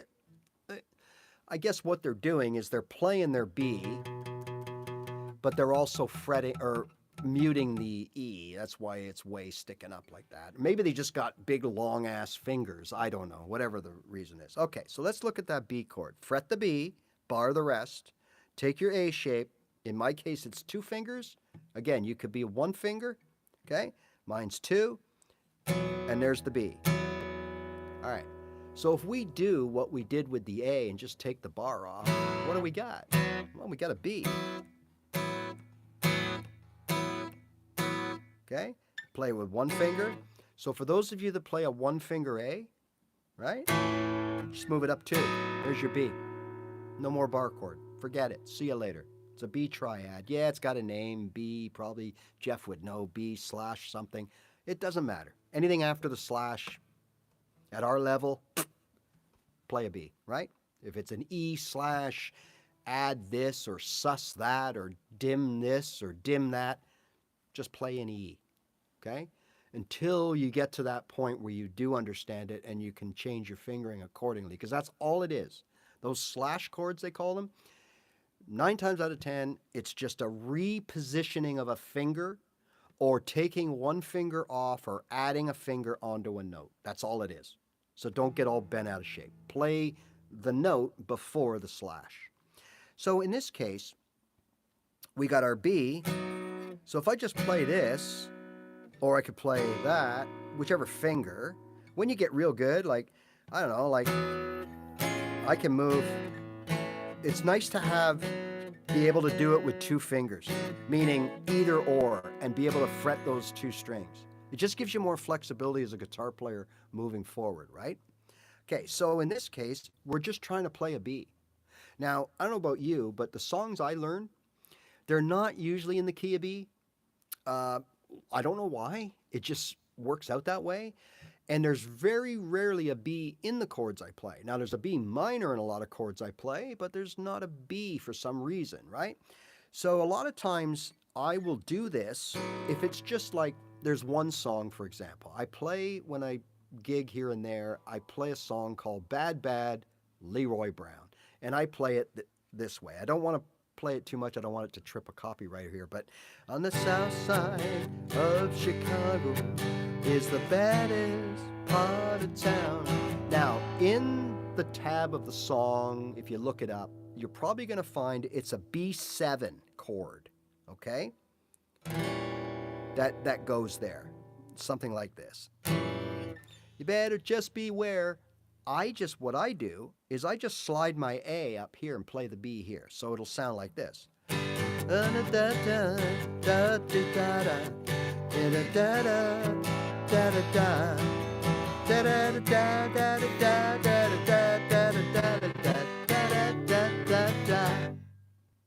So see what I did? So instead of playing the whole bar chord, I just put my finger there for the B. Because it's played for such little, like two beats, or even four quarters, or one full solid note. Would I do it if I was playing, like, let's say the whole verse was in B, you know, like, I went down to the grocery store. I didn't know da da da da da da da da da da da da. Would I do that? Probably, yeah, right? But when I started playing this B, I would have a little rule in my head that only go to it when it's like almost like a passing chord. Now, passing chord is something that it's in the song, but it's not really relevant, and you could skip it. So it would be something like, in this case, let's say it's an A minor. So that C was a passing chord. So we're playing A minor, and we want to get to G. That C was just a stepping stone to get to the G. It's called a passing chord. Then I would play the B. And then I started to realize, you know what? It doesn't sound any better or worse if I just play that B. So now, for the most part, guys, I'm going to be honest with you. Anytime that there's a B in my chord progression, I just play this. Here's the B. Here's what I play. I mean, if you can tell me, if you watch or listen to me play, you don't see me, you listen to me play a song and I use that B, and you call me out and go, excuse me, you played the wrong B. What do they do? Yeah, I'll give you, yeah. It's never happened to me. No one's ever said, hey, Ray, that's not the right B to play. And I use that B, this version of this, I use that even like I showed you earlier, a B7. It's a nice chord, but it's a pain in the ass. It's a pain in the neck to play a B7, okay? I don't like it. Some people probably love it. They're used to the fingering, they know it. It's a simple fingering, right? You got this right here, the D, which is a D sharp. I'm fretting a D sharp. And then you got every other string, not at the top. You got second, or, fifth, third, and first. Like, it's an easy fretting to do. But not as easy as this. Right? Okay. So we've kind of connected. And I know I've seen videos like this from people when I was early starting out, and even still I've seen the odd video where, like, someone is playing something and you go like, oh, all you're playing is this without the bar, or all you're playing is this with, like, I can detect that now. I can see that that's what they're playing. But when you don't know any different, it can be really confusing and overwhelming, right? And you think you got to do it by the book. Well, I mean, if you're going to write your Ontario or whatever you live Conservatory of Music exam, you got to do it by the book, right? If you're in a cover band and you got to play Brit Floyd note for note, it's like putting the CD in. You got to play whatever the song plays, right? But for the rest of us mere mortals, I mean, Is it a really big deal that we kind of circumvent things? All right. So I've seen videos where they talk about things like this. Again, let's use A again because it's right in the middle. They say, okay, look, this is usually when you're playing notes or scales, and they go, well, look, see, it's all part of the A, the A, the A, the A, pentatonic right there. It's all part. Now I know what they're talking about. And what they're saying is the scale, right? The meat of the A minor pentatonic scale is exactly the shape of where you put your fingers for the bar chord version, right? So there's my bar chord, A.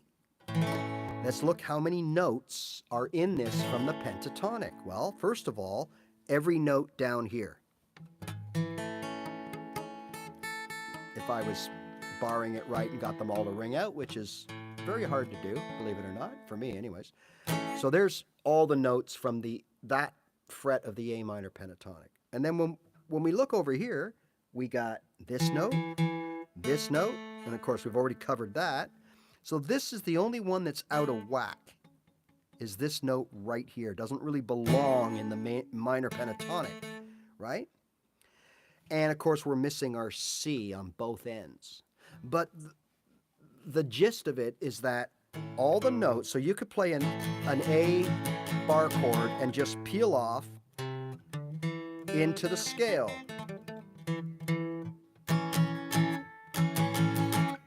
You could, and they do. Usually I find the people that do that, they don't play bar chords, they'll play a power chord. And a lot of times when you're watching from this angle, you can't tell the difference anyways. I mean, this is an A power chord, right? Well, to you, that looks like I could be playing an A major bar chord or an A minor with that finger out of the way, right? An A minor, but I'm not. I'm only fretting these two notes, the A and the D. That's the power chord. If I use my pinky and put it on right underneath there like that, so that technically, look, that's an A minor bar chord, okay, right there. A minor. But if we don't bar and we just pluck that note, like we just fret that note, now it's an A power chord. How does that work? Like, that's weird. So I only have to do 3 notes to be an A power chord. 1, 2, and 3. I don't strum these down here. This is an A power chord, but it's also an A minor bar chord. There's my A minor bar chord. It's weird. Some of that stuff is weird. Like, I gotta admit, like, it's just weird. You know, so when you're learning, you're always watching guitar players now, right? And I used to see them like this. I think, oh, they're playing an A bar chord or an A minor bar chord, but no, they're not. They're playing an A5, which is an A power chord, because we can't always tell that they're not. Sometimes it just comes down to what strings are you strumming? What strings are you leaving out, right? So I know it's weird, eh? So all this time, spent, and we just kind of unraveled a bar chord like an onion. So we learned the bar chord, and then we figured out that if we didn't do what they tell us to do, we can still do what they want us to do. Does that make sense? Right? Okay? And again, if anybody out there knows why on my iPad, the messages that you guys give me don't stay up. They come up and in like 2 seconds they disappear. But I can get them back if I go and point at the string, at the thing. Right? So if anybody knows if there's a way on iPad, just like there is on iPhone when I stream, the messages actually stay there. Maybe not all of them, I can scroll, but I can see the latest message and it stays there. Now, when you guys send me messages, it shows up and then it just disappears. So if any of you out there could send me a little message saying, yeah, it's a setting in YouTube or it's a setting in iPhone or in iPad or whatever, I would be eternally grateful. Okay? Because it's really annoying. I like using my iPad because I can get wired into the internet. I don't have to worry about Wi-Fi. Um, but the problem is I can't see your messages. They don't stay up. So that's why I keep leaning forward and touching the screen. I am in full screen. I'm in upright mode, but I have streamed in landscape mode, and the same thing happened. It wasn't that. And as far as I know, I'm in full screen mode as far as I know. I don't think there's another setting. Uh, just another Apple weirdness, maybe. All right. So again, you beginners, well, I'm going to send a thing through my community to remind you of this video that should be up at some point later. It takes me about 3 hours to render a video. Once I've made the video, uh, again, because I'm using an outdated MacBook, and it just takes so long to what they call render the video, and then by the time YouTube, the back end is not very fast either, so it could take another 40 minutes to upload sometimes, whatever, and it just goes on and on. But I will send out a reminder to check out for you pure beginners. Very important video because it will show you, it'll give you a strategy for your first few months of playing, what to do. You can do anything you want. You can learn anything you want and go anywhere you want. It's your guitar. You can do what you want. Okay? But from someone who's been there,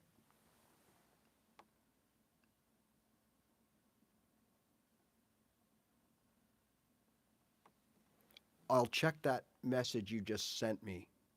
A lot of times when I go and I search for things, how to do this, how to do that, the instructions come back. And then when you look at your screen, they don't look the instructions because the instructions maybe were an old version or something. But I'll take a look at, before I log out today, I'm going to scroll up through the messages and find yours and see if that's, I know there has to be a way to do it. I know there is. It's just, I know it's all me. I get that. But so thanks for pointing me, and I'll be sure to check that when we're done here. So again, for you pure beginners, everything you saw here today is probably over your head. Okay? But I used to watch videos like this too. And I knew I didn't try to do them because I finally got smart and said I can't physically do some of this stuff. But I'd watched anyways to soak it in because it didn't make sense the first few times I saw it. It didn't make sense the 12th time I watched it. But the 25th time I watched it, okay, it made sense. You're planting a seed is what you're doing. And then when you are serious down the road and you're ready to get into whatever it is you were watching and didn't understand, it will start to make sense. And you're going to say, oh, that's what he meant by that. So for you beginners out there that sat through this, you may not today understand the relevance of what we were just talking about, but rest assured, you will. And it's your decision to make if you want to get into bar chords and other types of playing. Absolutely yours. You won't go wrong either way. All I want you to do is understand, and hopefully I've shown that today, that there's a little more to bar chords than they make it sound. And when you watch these people on these videos, especially if they're playing on an electric guitar, because not only, as I mentioned before, everything is closer and easier. Okay, Jerry. Thanks, Jerry. Have a good one. As far as everything being easier, like on an electric guitar and all that and blah, blah, blah, it still doesn't mean that it's the right thing for you, okay? You don't need to be able to play bar chords, to be able to be a good guitar player. And I want you to understand that. And the thing that happened to me, I don't want it to happen to you. I don't want you to play guitar for 6, 7 months or 8 months or whatever and then quit because it got, well, you didn't like it. You weren't sounding good. The reality is, this is a beautiful instrument and it can be overwhelming to learn. But like you found out today with bar chords and how we tied everything into triads and notes in a scale, it all makes sense, just not right now. Okay? So I always tell people, hey, do you drive a car? When they ask me about things like this, do you drive a car? Yeah, I drive a car. So you drive it to work, you go to the store, you do all that stuff, right? Yeah, yeah, yeah. Okay. Do you know how to take your engine apart and put it together? Do you know how your suspension works and your transmission and all that stuff? Most of you don't. I don't. But I can still use my car. So I don't need to know about bar chords and power chords and scales and root notes and triads and all this stuff in order to play my guitar. Because I can play a series of open chords and I can practice my strumming, develop a touch and feel, learn how to strum through the various chords to make music and songs. I don't know how those chords are made. I don't care how they're made. I don't have to know why there's an E after an A. Google tells me there's an E and an A, I'm going to play an E and an A, and I'm going to play them well, and I'm going to play that song, and it'll sound like a song. I don't have to know how the song was built, made, how the chords are put together, or any of that stuff. All I got to know is, where do I put the gas? Where do I turn the key? And what do those two pedals do on the floor? And once I figure that out, I'm driving a car. With the guitar, all I got to know is, what chords do I need to play? And how do I strum those chords to make them sound right? And if I can do that and understand how to switch from one chord to another, just like Google tells me, start in A, then go to an A, or an E, then go to an A, then a D, and then back to your E, and there's your first verse. That's all I got to know. And I'm making music, and I'm playing songs, right? Now, as I get better, and I understand things like strumming tempo and rhythm and beats per minute and, all this stuff like that, right? That it comes from my right hand. Then I'm going to make these chords sound even better. And I still don't know how that chord is made. Tell me the notes in an E chord. Tell me the notes in the G chord. I don't care. I know them now, but it does not make me a better, I can't strum my G or my E better because I know how to make the chord out of the notes, the first, the third, and the fifth note. That doesn't make me strum it any better. It just gives me a better knowledge so that maybe one day I can write my own stuff and know that, well, if I follow this chord with this chord, it's because, well, there's an E in the bass of here and there's an E of the, hey, we're splitting hairs at this point. Really, it's more of a pride thing, right? And I always tell people when they start, if you do this for a year and all you do is you play a few open chords, okay? And you play some songs and you develop a little bit of strumming and sing along or whatever you can do, right? And you go no further. You don't learn scales, you don't learn root notes, you don't learn power chords, you don't learn bar chords, you don't learn any of that stuff. And you just do, you just do the same thing you did day one. Okay? And that's as far as you go. You know what? They'll never be able to take that away from you. Yeah, you go a year, you don't play, you'll pick it up. You'll be a little rusty, your fingers will be a bit sore, but in no time, you'll be back to where you left off. Okay? eventually. We're all different, and it depends on your age. Might be a little longer when you're older. But we'll always have that level to come back to. Okay? So you'll never waste time learning this instrument. Because if after a year or two it's not for you and you don't want to go any further, you'll always have where you worked hard to get to. That'll always be in your muscle memory. Okay? So you can't lose. Now, on the other hand, if you decide, like I did, at first I thought this was so overwhelming. Again, I quit twice, right? The third time I came back, I simplified it, and that's what I talk to you people about every day in my channel. And I decided I'm going to learn 3 chords, and I'm going to learn how to play them better than anybody that I know. And that's what I did. And I started thinking about and really dedicating myself to touch and feel with my pick. I got into finger picking.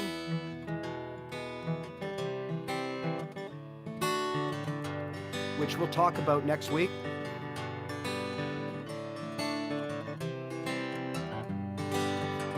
As a different way to play those chords, right?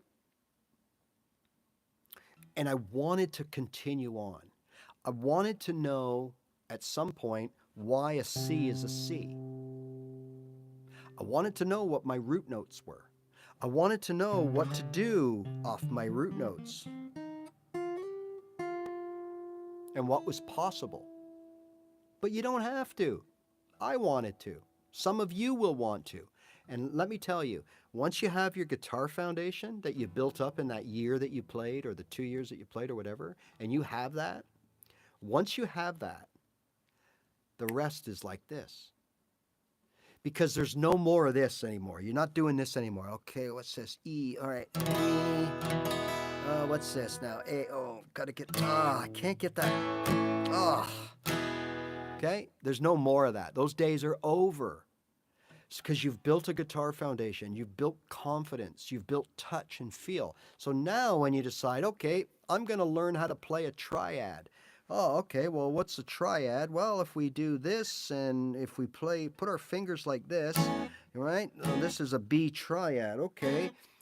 Within 20 minutes,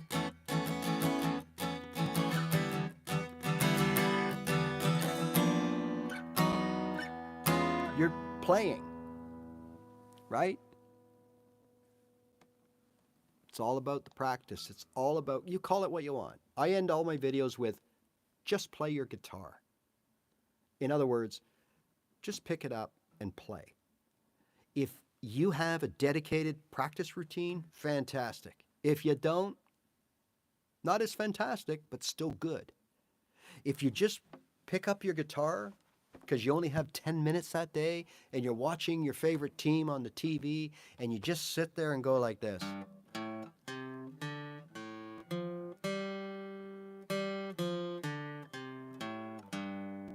You're playing guitar and you're developing a skill. You're developing your touch and your feel and your coordination between the two hands. You may never do this in a song or in your everyday playing, but just by sitting there for 10 minutes doing nothing, you're working on an element of skill needed to play the guitar in other ways. You're working on your coordination between your left hand and your right hand. Okay?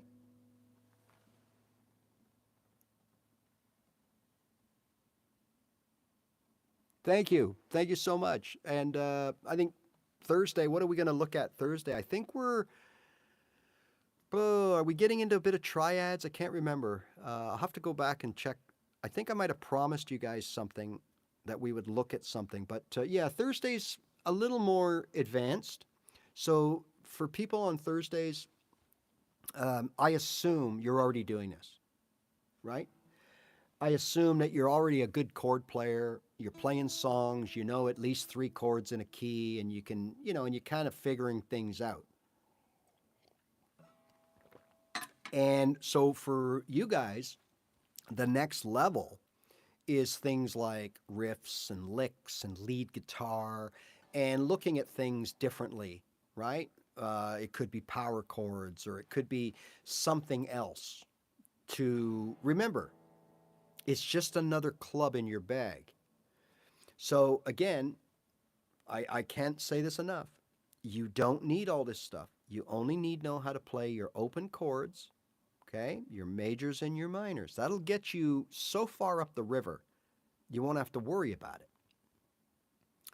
But for those that want more, yes, there's a lot more out there. But when you want to learn it and you have the foundation to learn it, you're really not even like it's so easy. Okay? But so remember when we started, we didn't have a foundation. We didn't know what we were doing. We had to build that. And now we've built it. So to go to the next level, it's not as hard. The theory pops in. Of course it does. But again, you can stop at any time and not worry about it. I always say, when you're on your journey, you're going up, up, up, up, up, up, up, up, and it's endless. My journey is however many years old, and it's going to the rest of my life. You're always learning something. But at some point in your journey, you're going to come around a corner and there's going to be a big gate that's locked.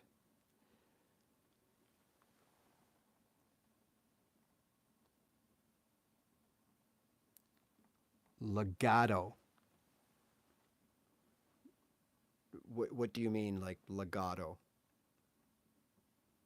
That's a high end technique, right? Okay, how I first learned notes. Yeah, good question. I do have a video or two about this on my channel. I started by learning the root notes of the chords I was playing. Okay? I started learning the root notes. Now, a root note, so what I was about to say was in my journey, you're going to come to a gate, and that gate is going to be locked. Okay? You won't be able to get in. You can't go any further unless you have a key. And that key is guitar theory. And it is inevitable, but don't worry about it because by the time you get to that gate, you'll be rocking. You'll be doing gigs. You'll be writing songs. You'll be entertaining at parties. Don't worry about it, okay? But for those of you, let's touch on this, answer this question. How I learned my notes.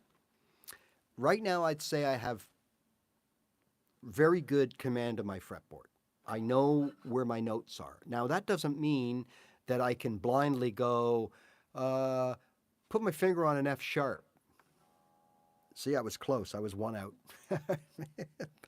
but really, no. Or actually, I was on an F sharp, wasn't I? No, I wasn't. There's the F sharp. So I missed it. But, okay, but I could. I'd be very close.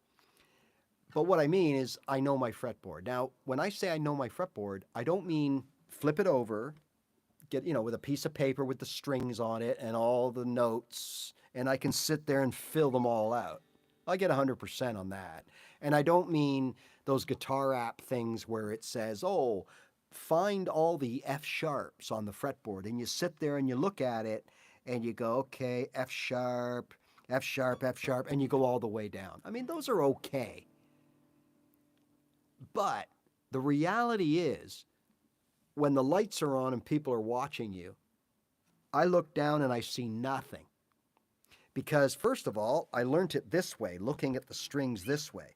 When I play my guitar, I'm like, oh, wait a minute, what? I can't see. Big difference, right? Okay, here's how I learned my fretboard. It's like doing a jigsaw puzzle.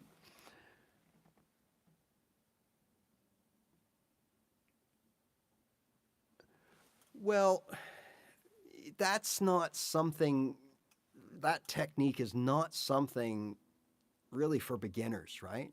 Right? We have to keep things in context here. I do a lot of those things without knowing the name of what I'm doing, right?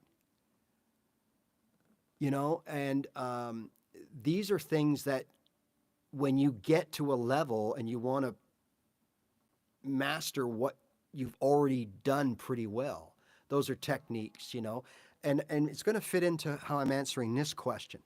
Is you asked how I learned my notes. So the first thing I did, it's like a jigsaw puzzle. There's no one way around it. It's playing the guitar. So what I started to do was, as I mentioned in one of my videos on my channel, it's called taking note of the notes. So the first thing that I don't like to do when I learn a scale or something, I don't like to refer to the numbers of the frets. So I don't go, okay, just play 5, 8, 5, 8, 5, 7, 5, 7, 5, 7. I just find that ridiculous. I did that for 2 years, on and off. And I could play it all the way up and down, very fast, including using some of those hammer-ons and slides and things like that. But I didn't know one note. I had no idea. So when I was out of that pattern, I didn't know where to go because it wasn't a 5-7 or a 5-8 or a 5 whatever, and I didn't know the notes. I didn't know that I could only use A, C, D, E, and G. So if I'm here, where do I go? Well, I can go to D, and I can go to E, and I can go up here to G, but I didn't know that then. So I was stuck in that position because I didn't know my notes. So that's the first thing. Forget the 5, 7, 6, 8, 6, 8. Call it by the notes. A, C, D, E, G, A. That's the way I started to learn my notes, not 5, 7, 5, 7. As an open chord player, look down at the chords you're playing. Find the root notes. Take note of the root notes. So in a C chord, there are 2 root notes, one here and one there. I never knew that. That's the C. So when I look at my guitar now, I know that that's a C. When I look at my open D chord, I know that my ring finger is on a D. So all my open chords, my ring finger, except for A, if you play it like everybody, okay, your ring finger is on the root. So let me show you. We're not going to do B because it's a bar chord. A doesn't work because we do those 3 fingers like that, or we do this. So in order for it to work, you'd have to finger your A chord in a certain way, like a D kind of thing. And some people do play their A, whatever it takes to fret those 3 notes within that same fret. Other than that, the C, the D, the E, the A minor, the E minor, the F, and the G, your ring finger is always on the root note. So if we look at that from a C perspective, we play a C, I know without looking that my ring finger is on a C note. So I know that's a C, okay? That's how I started. Then, like a jigsaw puzzle, anywhere there's a C, there's a G on top of it. So there's a C, that's got to be a G. Don't even have to look. Here's a C, that's got to be a G. Don't even have to look. Here's a C, that's got to be a G. You follow me? So now everywhere I see a C, I know there's a G. So in this case, it only helps me here, and I know that's a G. What's under a C everywhere I go? It's an F. So now I got G, C, F. Where's a G? Well, here's a G. So what that means, I got G, C. Now I'm crossing the border, so my F is up 1, okay? Because we cross the border, it's the way they're tuned. But if we did it here, we did C, that's going to be an F. I don't have to look, okay? So that helps. Now all of a sudden I know that that's a G, that's a C, and that's an F. And then I know that if I go 2 frets either way, I go up 1 letter. So if this is a G and I go up 2 frets, I got an A. So now, just by knowing where my C was, remember we started here on the C? There's my C. 2 frets up, I'm going to have a D. So I got C, D. If I go down, what's always under a C? An F. Now I got an F, G. What if I went up? What's always over a C? It's a G. Now I got a G-A. G-A, C, D, F, G. Right? Put my guitar down for the day.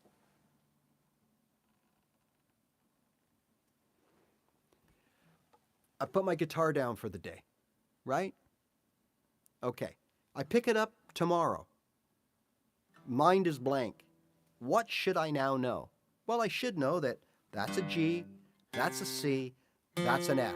And if I go 2 frets either way, the letters go up or down accordingly. So G is now an A, right? So now I know that. It's burnt into my brain that these 6 notes are G, A, C, D, F, G.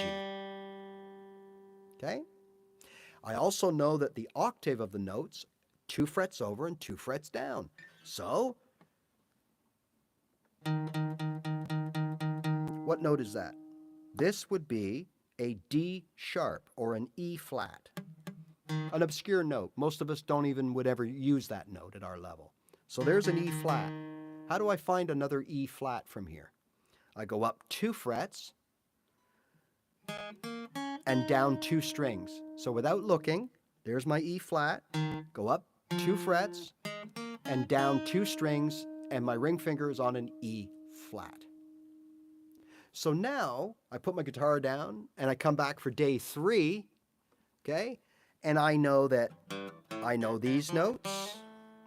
And more importantly, if I'm here and I don't know, let's say I know this note is a D, where do I find another D? Well, I can either go backwards, right? And there's my D octave lower. Or I can go forwards. There's my D, so I can go over 2. And when I cross the border, which I have a video on my site explaining what that means, I just got to go up 3 instead of 2 on the silver strings. And there's my D. I don't have to look. It's right there. So little by little, then I start, okay, so I know this. When I look down, I see that dot. That's a G. And remember, if I know that's a G, then that's got to be an A. And what's always under a G, you say? A C. So that's got to be a D. So now I got, oh, look, G, A, C, D, right? And I got G, A, C, D. Same little riff. And what's the pertinence of that? Well, that's the foundation of creating a guitar solo. G, A, C, D. Then play it here. G, A, C, D.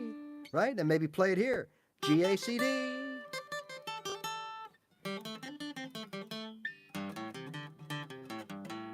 And that's how I learned the fretboard. It took a little while, but it's like a jigsaw puzzle. You build the outside and you have little clumps of things that you put together, but they're not together. And then all of a sudden you find that 1 or 2 pieces that puts this mass with that mass, and it builds from there. And that's how I learned it. So now I can look down. Okay, so if we have a progression playing, I don't even know what this is because it's just... Okay, so this is in F major. Okay, so for simplicity, we're going to find an F note. Now I know that that's an F note right there. Okay? So if I just toggle back and forth, F to G, works.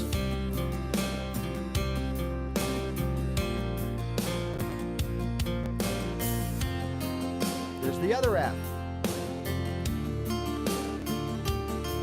It works. It's primitive, it's basic, but it works. Okay? This is what we're going to cover on Thursday.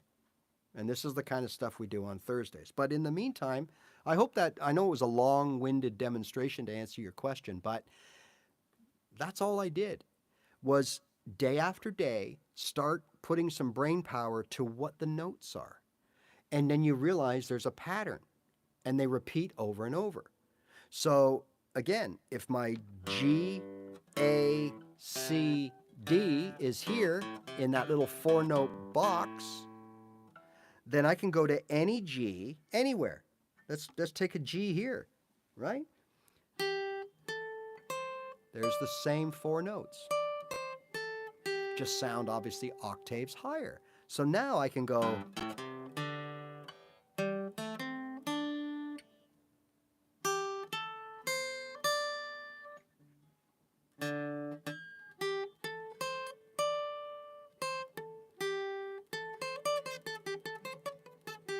I can do that.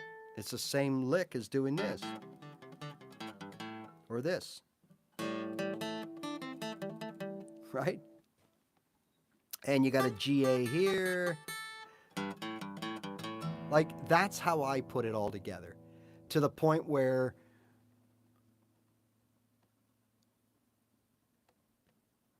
oh yeah, that's Thursday at 3 p.m. Eastern.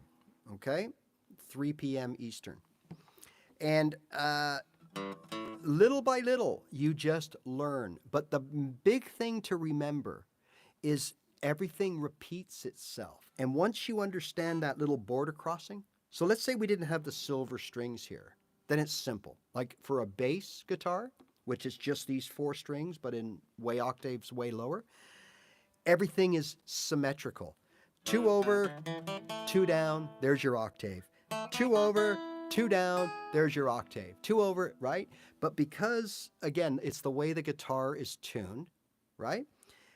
There's a little thing between the bronze and the silver strings that we have to compensate for, a little tuning thing, right? So that's why we have to move over. Once we cross that border, so the 2-2, once we cross into the silver strings, becomes 2-3. So if this is a C and we want to find the next C, we'll go 2 and 2. But if this is the C here and we want to find the next, we go 2 over. Now instead of going here, 2 down, we go over 1 more and there's our C. So it would become 2, right? That's the difference. 2-3 instead of 2-2. So how I would play that properly, unless you were playing a scale, a pentatonic, which means you don't cross the border because it's a scale and you have to play the notes of that scale and they tell you to go straight down, you go straight down. But when you're just looking for a note run and keeping the integrity, like D, E, F, G, or whatever, yes, yes, yes. So, again, excellent point. So there's a tuner here. You can also get an under tuner that points at you underneath, so it's really invisible. And absolutely, that's a really good way. Put your tuner on, okay? And when you play a note, it'll give you what that note is. G, A, C, D. Perfect, okay?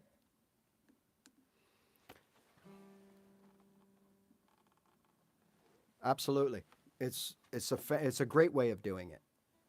And I mean, I didn't mention it because I didn't really, I prefer forcing my brain because you can get reliant on things like that, right? If you're always, it's just like when you're singing and you have the lyrics in front of you in case you forget, but you end up relying on them more than you should. And then you end up having to literally wean yourself off at some point by taking the lyrics away to force you to memorize that song.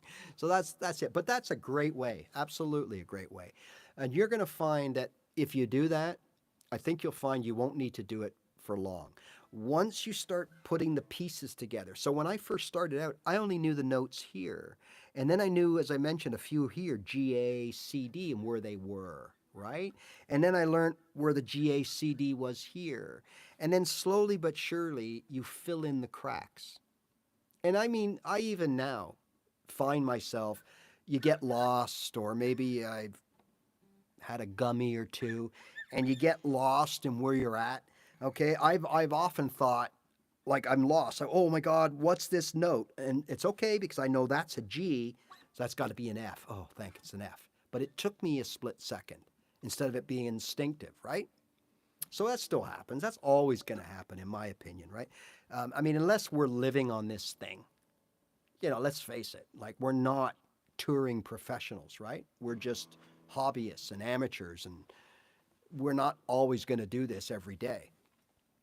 So that's how I learned the fretboard. And I've tried everything. I tried all those fancy tricks. I don't know, go do. It took me longer to figure out the trick that they were showing you and the relevance. It took me longer than if it would if I would just sat down there and memorized the darn notes to begin with, right? Yeah, I get lost sometimes. Absolutely. So, you know, yeah, yeah. Yeah, those are the gummies. Uh, where I am, it's completely legal. We have stores and all that stuff, as a lot of the states now do as well. But there's still quite a few that don't. So I guess I'm allowed to mention that. But I don't advocate you breaking the law in any way wherever you live. But yeah, for sure, gummies and guitar go together a lot. And I don't like to do the other thing because I'm a vocalist or an aspiring vocalist, and I just don't like the whole smoke thing and all that. So, yeah, eh, you're always going to get lost. I think the pros get lost sometimes, to be honest with you. They have a bit of a shake their head moment, although theirs is probably a lot less and quicker, right? So, but so yeah, so for all of you that have just stumbled upon this, it's something I do Tuesdays and Thursdays. Tuesdays are generally for beginners, right? Um, Tuesdays are for beginners, and yeah, Willie, that's right. Tuesdays are for beginners. Today we kind of we're pushing the border of beginnership by getting into bar chords and triads and stuff like that. Well, thanks. I'm not, but thanks. I'm not a teacher. I don't teach guitar. Okay, um, and thank you for saying so, but I don't. It's not my goal. I don't call myself a guitar teacher because I feel that you have to have some kind of credential, like on the wall that says you're a teacher, right? But uh,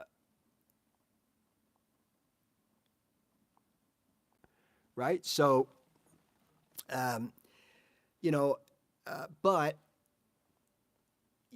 do you need that thing on the wall to um, do you need that thing on the wall to I think all I'm doing here is I'm relating what worked for me. And I am not your typical guitar student. Like, it took me a long time. I think it took me way longer to get to where I got than most people, and definitely younger people, right?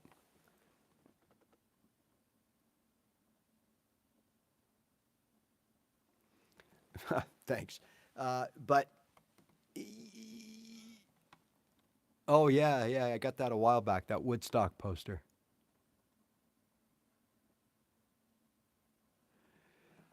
I guess I don't know. I've always been an entertainer of sorts. Uh,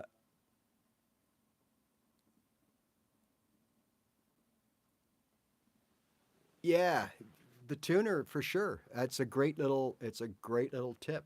And again, if you use the understock tuner, nobody knows you're doing it. So you could be sitting there going, "Oh, I love this G, man. Hey, this is the best A ever." And people think you know your fretboard inside out, but meanwhile you can see the A and nobody else can. That's one way. But look, I'm just telling you again, I went through heck trying to learn guitar. And I didn't start till I was 50 years old. And I never played a note of music. I went through heck. I was always beating myself up because I kept saying, "You're not supposed to be able to do this. So stop fooling yourself."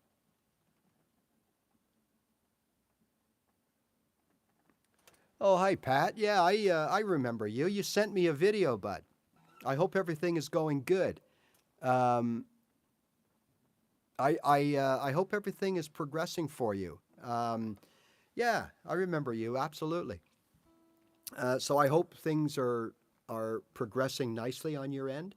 And Pat sent me a video of himself playing a while back, as have a few others. Randy, I believe Liz, way back. I don't know if she quit or just found another suitable channel or whatever to follow. But um, I get videos from people, and you're welcome to send me a clip or a Dropbox link or whatever's easier for you, a Google, however you do it.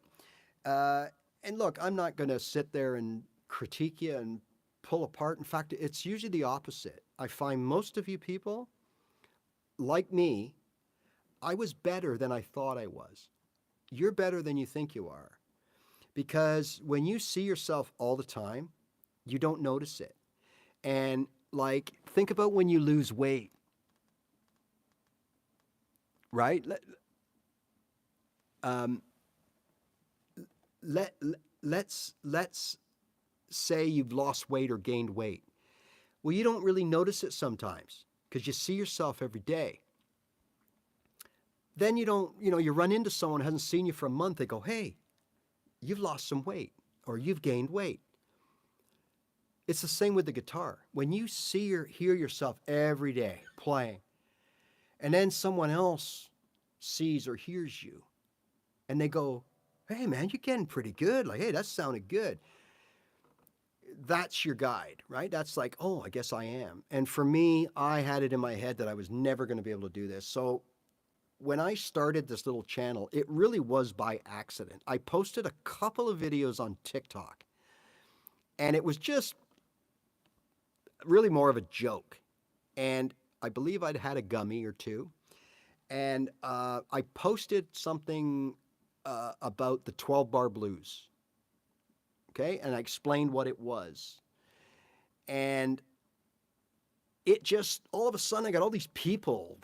My daughter said, "Dad, people are adding you to their favorites. And Dad, people are saving this video." I go, "Get out of here." And that's how it started. And then I started posting these other little tips and things that I went through. So it wasn't from, this is the way you do it and you got to do it. It wasn't that. It was, here's how I did this. And it was completely different. And people just, I don't know. And then someone on TikTok, I got up to about, I don't know, it was well over 10,000 at the time. And someone said, "You should be on YouTube." So I never thought of it. Okay. So it literally, that's how it started. And I realized, yeah, I get roasted. I get people go, "Oh, you shouldn't be telling people to cheat. And you shouldn't be showing people how to bastardize chords and things like that." And I'm like, you know what? Not everybody here wants to be a professional musician or a studio musician or a touring musician or a whatever where we have to know everything, a Nashville sound guy, right? No, not everybody's like that. And for those that are, then you should be seeking out that information and learning accordingly. I'm here to show you how you can buy a guitar, bring it home, never having played a note in your life, and within a certain amount of time, be able to play a basic version of your favorite songs. That's it. That's how it all started. And that's how, even though, we get into some technical things like today and Thursdays, it's not my bag. I'm an open chord player. I write my own songs. I gig online. I used to gig in person. I still do the odd time, but it's such a hassle now. Um,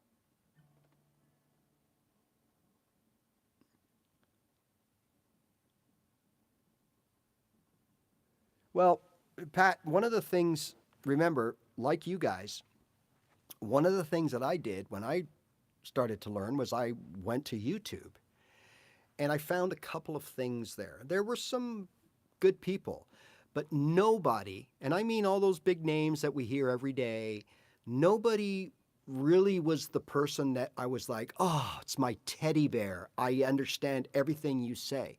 Because remember, I came from a place where I knew nothing, never played a note of music. In fact, the first time I was learning through this book, Guitar for Dummies, the first time they talked about a capo, okay?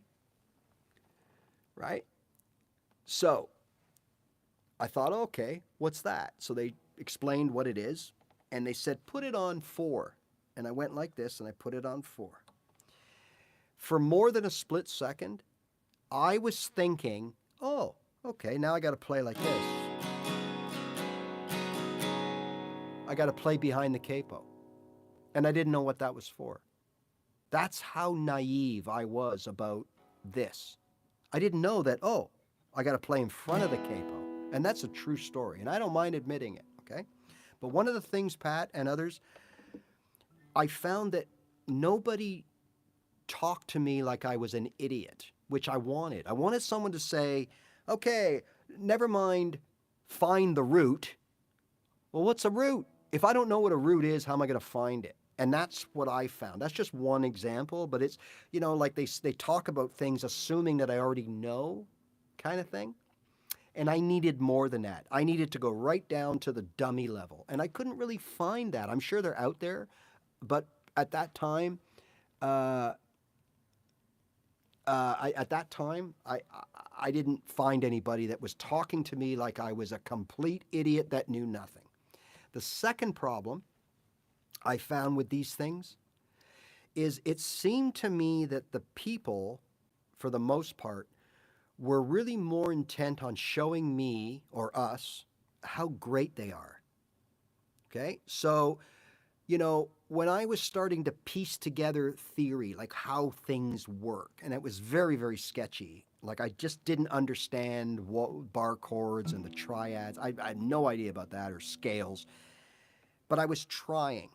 So I would find someone and they'd start off by going, okay, let's learn this little note run or scale. And I'm thinking, okay, yeah, let's try it. So they go, okay, put your finger here, that's an A. And I'm so far so good, okay? And of course, if you put your finger here, you got a B, right? So now what we're gonna do, and I'm thinking, this is great, okay? And all of a sudden it's like, oh, now what we're gonna do, we're gonna go to the elevated tonic, which is the tonic of not the tonic, but the tonic of the third, and you gotta get the fifth and the third. And then, see, so we're just gonna go like this. Got it? Got it? And they go up and down the fretboard, and I'm like, why? What did you do? Why did you do that? And there was no explanation. So I was lost. And I thought, when I started doing this, I thought, you know what? I get roasted because I talk too much, and people go on, this guy just all talk. But I just feel as a beginner, I needed that. I needed someone to say, hey, stop the bus, okay? A, B, I needed that, and I couldn't find it. So that's, you know, I've gotten a little bit better, I think, at, you know, okay, I assume you know this, but I don't like to assume. Because every day I get comments like we've had today, or emails, or comments on videos that, thank God, you know, that you talk and explain everything because I was lost and now I'm not. That kind of stuff. So, hey, if you don't like it, there's plenty of other channels where you can get all the technical stuff. But that, to me, that was the biggest problem was, one, they didn't explain it enough. And two, it became just a show. Hey, look what I can do. Hey, can you do this? I bet you can't, but hey, you know, and that's what it became to me. And I just, not interested in that, you know?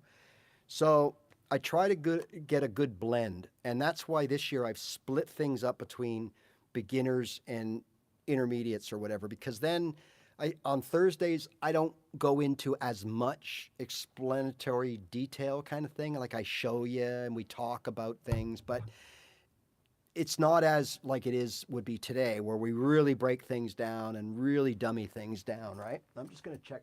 I know some of you have been leaving messages that I can't see. Okay, where are we here?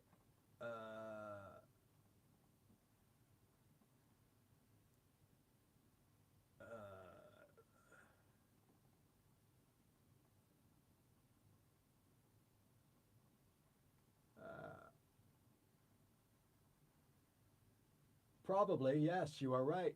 If someone told me to hammer on, I'd get the hammer on the guitar.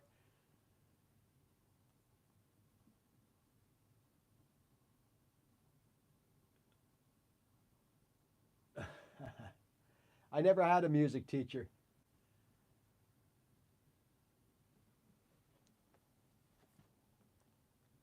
Yeah, I think Randy's point is right, and a few others have said that, look, it really is the biggest biggest thing when you're starting out, or even in your first year, okay?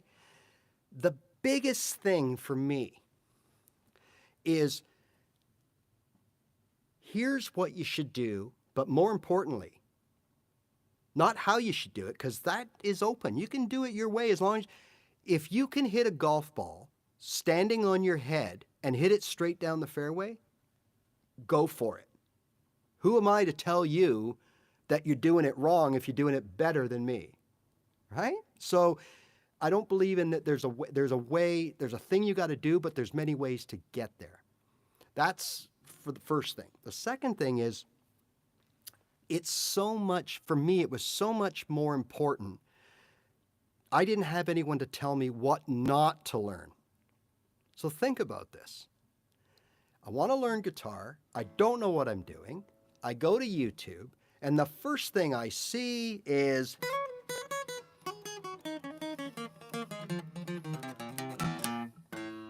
okay, I guess I got to learn how to do that.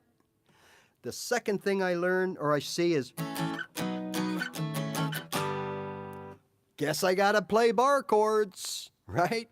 And these are things that I should not even been paying attention to in the first year. I'm sure most of you here will agree with that, right? There are exceptions for sure. Some people are just whizzes. Some people pick things up like that, right? Whatever. I wasn't one when it comes to guitar. So for me, it was so important to let you know, don't waste, like I did, years on all this stuff that I never used. When, again, I didn't know any better. I came home from the store with, not this guitar, but with my guitar. I opened the book, and it said, you know, got to learn your chords. So in the book, there was a chord chart of all the chords. And I mean all the chords. So I started. A, A7, A sus, A minor 7. I just kept learning and learning these chords. And I'm like, 2 weeks, I'm still on the A's. And I got to go, I'm like, I look at the chart and there's hundreds and hundreds of chords. I'm like, what? And I thought I had to know all of those. And it wasn't until I got well into the B's that someone said, what are you doing, dude? Learn A major and A minor. You're good. I didn't know that. Right? So I wasted all this time. I didn't know I didn't need or couldn't play bar chords. I didn't know I didn't need scales. I learned scales, the Meloxian version and the mode of Mixolydian, I think it was. The Mixolydian mode of the Pentatonic. I never used that once in the first 5 years that I picked up my guitar. I didn't know how to use it. Didn't even know what the notes were. I got to the point where I memorized my minor pentatonic scale, that I could do this, like most of you. Fast, fast, fast, up and down, up and down. I didn't know I was actually playing 4 scales in one, right? I'm playing all the octaves up and down, and so 2 down and 2 up. I didn't know that. Not only that, I didn't know any of the notes, what they were. Okay, I might have known the A, because they say, oh, start on the A. Okay, well, there's the A, right? I might have known that. But I didn't know any of this stuff. I didn't know what the notes were. And more importantly, how am I ever going to use this? Like, what do I got to do? Like, am I playing like a G chord, and then I play an A chord, and then I got to come over and do this? And I got to play the whole scale, and then I got to go back to playing an A chord? Is that how this works? I knew nothing. So I literally spent weeks and weeks and weeks just playing this scale and then trying to play an A major chord with it. I didn't understand. Why am I learning the scales? I didn't get it. So I wasted 2.5 years, almost 3 years, when you count the time in between. So I played for a year and quit. Put it down for 3 or 4 months, picked up the guitar again, played another year, and quit for another few months, okay?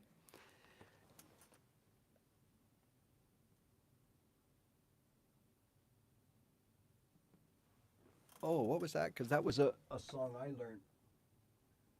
Um, Man on the Moon. I thought I had reached.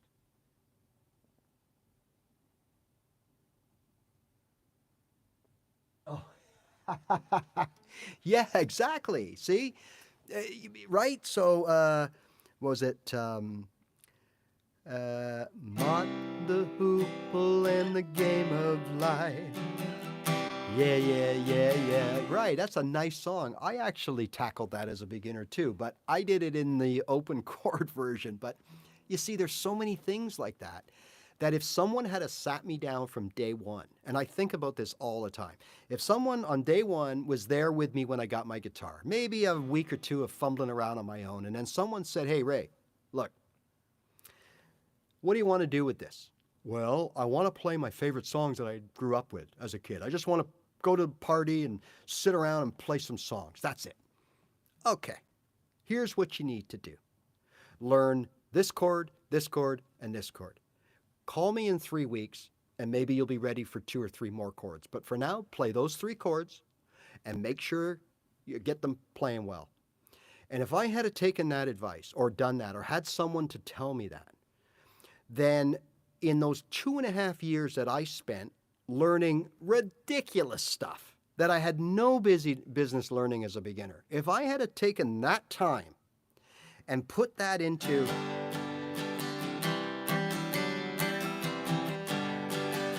just playing open chords,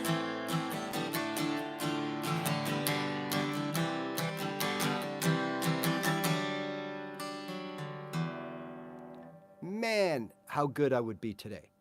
Because that would have been 3 years where the time stopped still and I could catch up and just practice every day playing my open chords and learning those songs that I wanted to learn. But instead, I'm off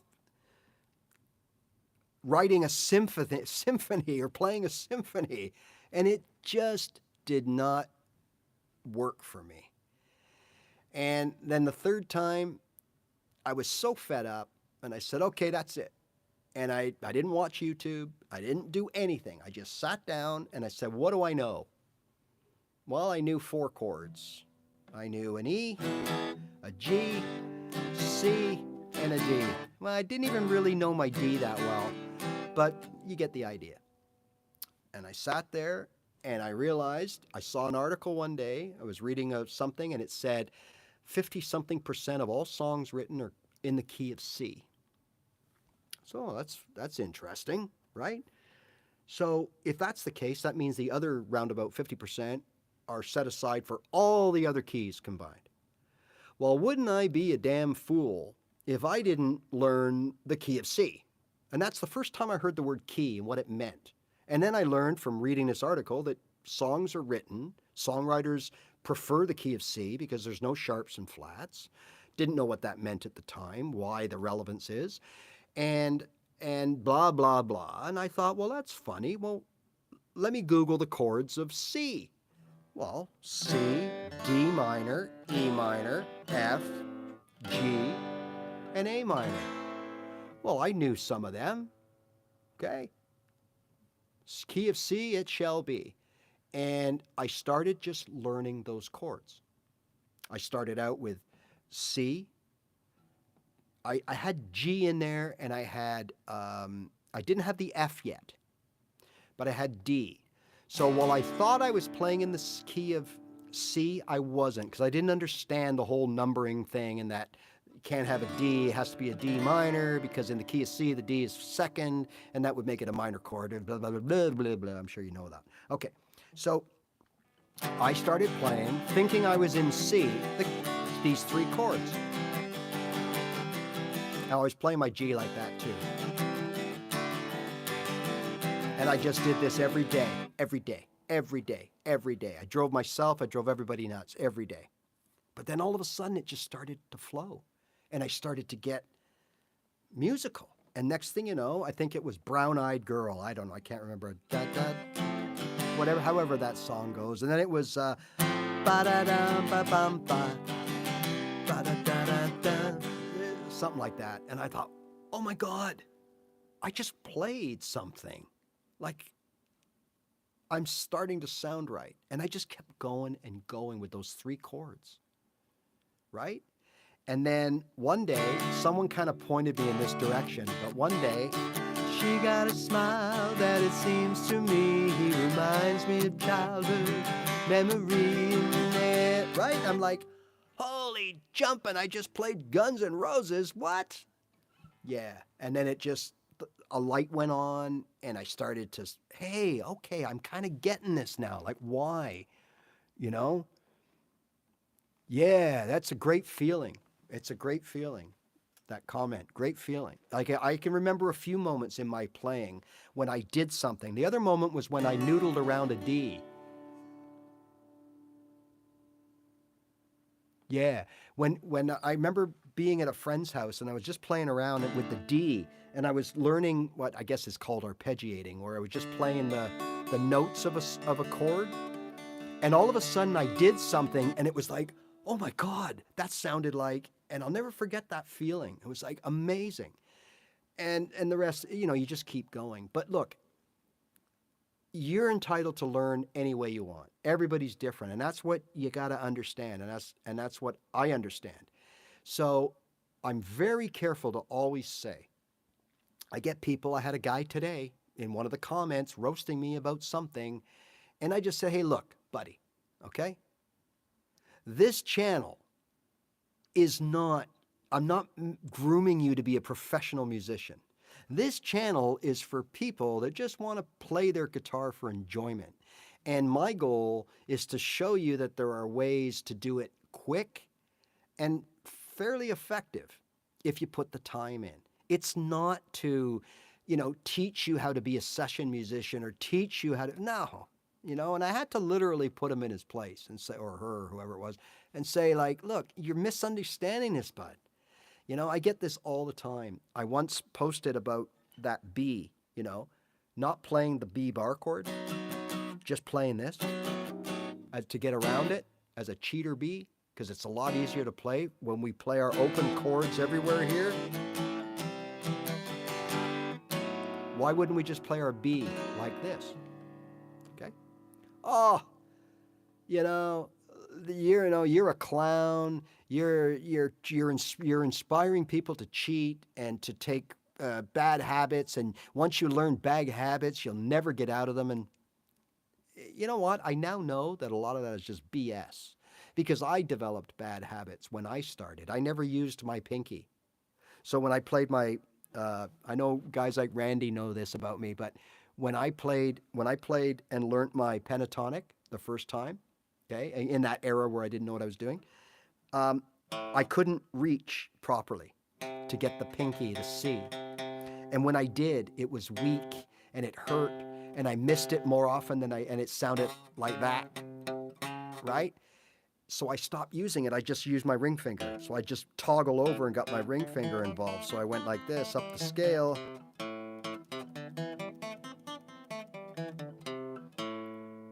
Horrible habit. I broke it. Guess what? I broke it, right? I eventually figured it out, and I eventually developed my pinky. Now I can do both. Now I can play with both, and it makes me even better, more versatile. If I'm stuck in a pinch, I can toggle my ring finger over there. When I play the low or the high end of that scale, look, I always use my ring finger, right? I'm more confident sliding off the root note with my ring finger the way you would if you were on a C. So to me, it helped. Absolutely. That's what I tell everybody. As soon as I get one of those, I just say, look, you're the one that's the problem here because you came onto a beginner's channel, right? Nowhere on my page will it say, I'm a teacher, I'm a professional, and this is the way you have to learn guitar. Nowhere does it say that, nor will it ever, because that's not what I'm about, okay? I'm just a guy that knows if people had the information I now have, which is not what to do and how to do it, it's what not to do. If I had someone teaching me that and showing me that from the day one, I'd be well ahead.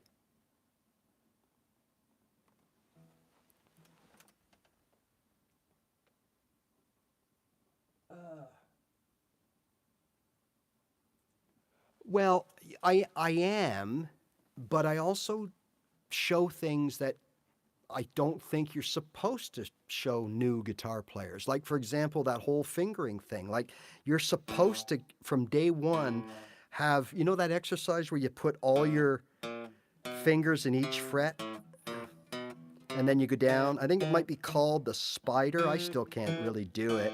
I never put a lot into it because I found it difficult. And most of us human beings, when we find things difficult, what do? We avoid them and find a workaround, right? In anything we do. Most of us don't say, okay, by next week, I'm going to do that or I'm going to die doing it. Most of us go, oh, you know what? But I could do it this way. And that's what you do in all aspects of life because we like to feel good and sound good and look good and do things good, right?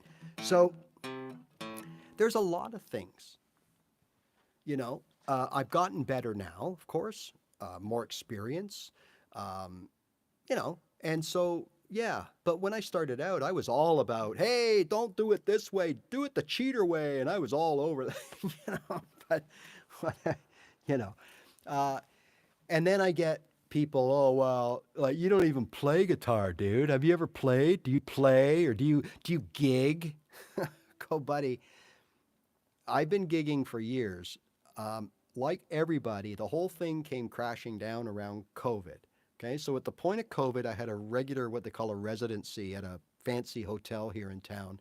I used to play every Friday in a place called Cambridge at this bistro, and every Saturday at this hotel in town here. And those were my two, what I call residencies, right? And then after that, it was here and there. But you know what? I don't want to sound off or anything, but at the end of the day, you got to load up all your equipment. You got to drive somewhere, sometimes an hour drive, sometimes less, sometimes more. You got to set everything up. You got to deal with, you know, drunks and people yelling out requests and this and that. You may not be there liking that night. You got to pack it up. You got to drive it home. And what do you make? Like, what do we get here? If we're lucky, you get $150 kind of deal. Okay. Um, then COVID hit, everything shut down. And that's when this all started. Everybody's going online. Now, I didn't really know what I was doing, so I had to teach myself and figure out how to get connected. And by the time I did that, COVID was over. But then I realized that, hey, I can play online. I can have, what do I go? I go do a gig. Who's going to be there? I don't know, 20 people, 30 people, 50 people. Half of them don't care who I am or I'm just another guy, right? If I was to say, okay, I'm doing a little thing here, what would I get? In my area, I might get 20 people come because it's me and they want to hear some of my songs, but that's it. So I can go online. Like I went online here the other day. Was it you? Yeah, YouTube. And sometimes I do this. I just jump online, and I've written some songs, and I play the odd cover, but I just play my own songs. And I know I'm going to get copyrighted on the cover, so I just take the video down. I don't let it go through. And I had, I think at the end of it was like 2,200 people had tuned in at some point to watch, whether it's 10 seconds or 10 minutes. Well, I'm not going to play in front of 2,200 people live, right? I'm in the comfort of my own studio.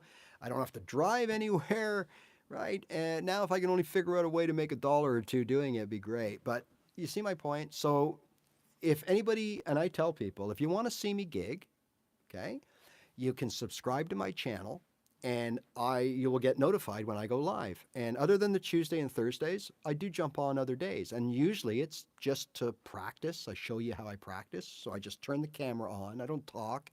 And I just go through my routine. And maybe the odd time I make a comment or something or answer a question. But I'm just thinking, okay, I'm practicing. You're welcome to watch. And then other times I play a set. I play a gig. I play some of my own music. And that's your opportunity to see if I really know what I'm doing. And maybe I do, maybe I don't. You'll have to find out for yourself. But one thing you'll see, everything I do when I play songs that I've written or cover songs, everything I do is my way. Meaning, I make, what do they call it? Make the song your own. So I don't like to play a cover the way, I don't try to play it note for note, chord for chord. I play it the way it suits my energy, my voice, and my style. And the next thing I tell people to look at is I do what I preach. I practice what I preach. I play open chords. Yeah, I play a B minor. Yeah, I play an F sharp minor. But you're not going to see me sitting here ripping off a string of bar chords while I'm singing. Not going to happen. I'll use a capo, right? Okay? I would rather sit there and play the chords from the key of C with a capo on 4 to be in the key of E than I would play all the bar chords in the key of E while I'm singing. Doesn't make sense. Not my thing. So anybody that watches me, when I do this, I always point out, hey, you beginners out there or whatever, did I do anything fancy? No magic tricks, no smoke and mirrors. I just played good old-fashioned open chords. That's it. How easy is that? Anybody could do that with dedication, perseverance, and practice. So I'll leave you guys with that. We've gone on way too long. I think wasn't intended, but sometimes you just get people that with questions. I'm sorry if I've missed any questions, but I'm going to try to fix in that whole chat thing disappearing. Thanks again for joining me. I hope you learned a little something today, and I'll be back Thursday, if not before, at 3 o'clock for more of an intermediate thing. And I can't remember what we left. Oh, we're gonna do some lead guitar stuff. We're gonna do things like how to find the key of a song, what we do when we find the key, how we proceed from there, and start building a little riff or licks we can use in the song or a full out lead. And you'd be surprised really how easy it is to play lead guitar. It really is not difficult, okay? It's almost like that whole standing around the pool and you know you want to jump in, but you're not sure if you can swim well enough. So you dip your foot in and that's all you're comfortable doing. But then someone pushes you in the pool and all of a sudden you're swimming. It's the same thing. So for those of you that are sitting out there, you know your scales, you know your notes, you know how to pick notes. You just don't know how to tie it all together. We're going to talk about that on Thursday. Okay? Amongst other things, of course. So, all right. Again, thank you so much, everybody. Happy practicing, right?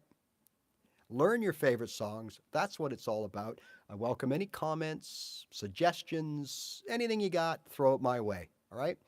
We'll see you Thursday. Bye for now. And remember, just play your guitar because that's the only way that you're going to get better. All right?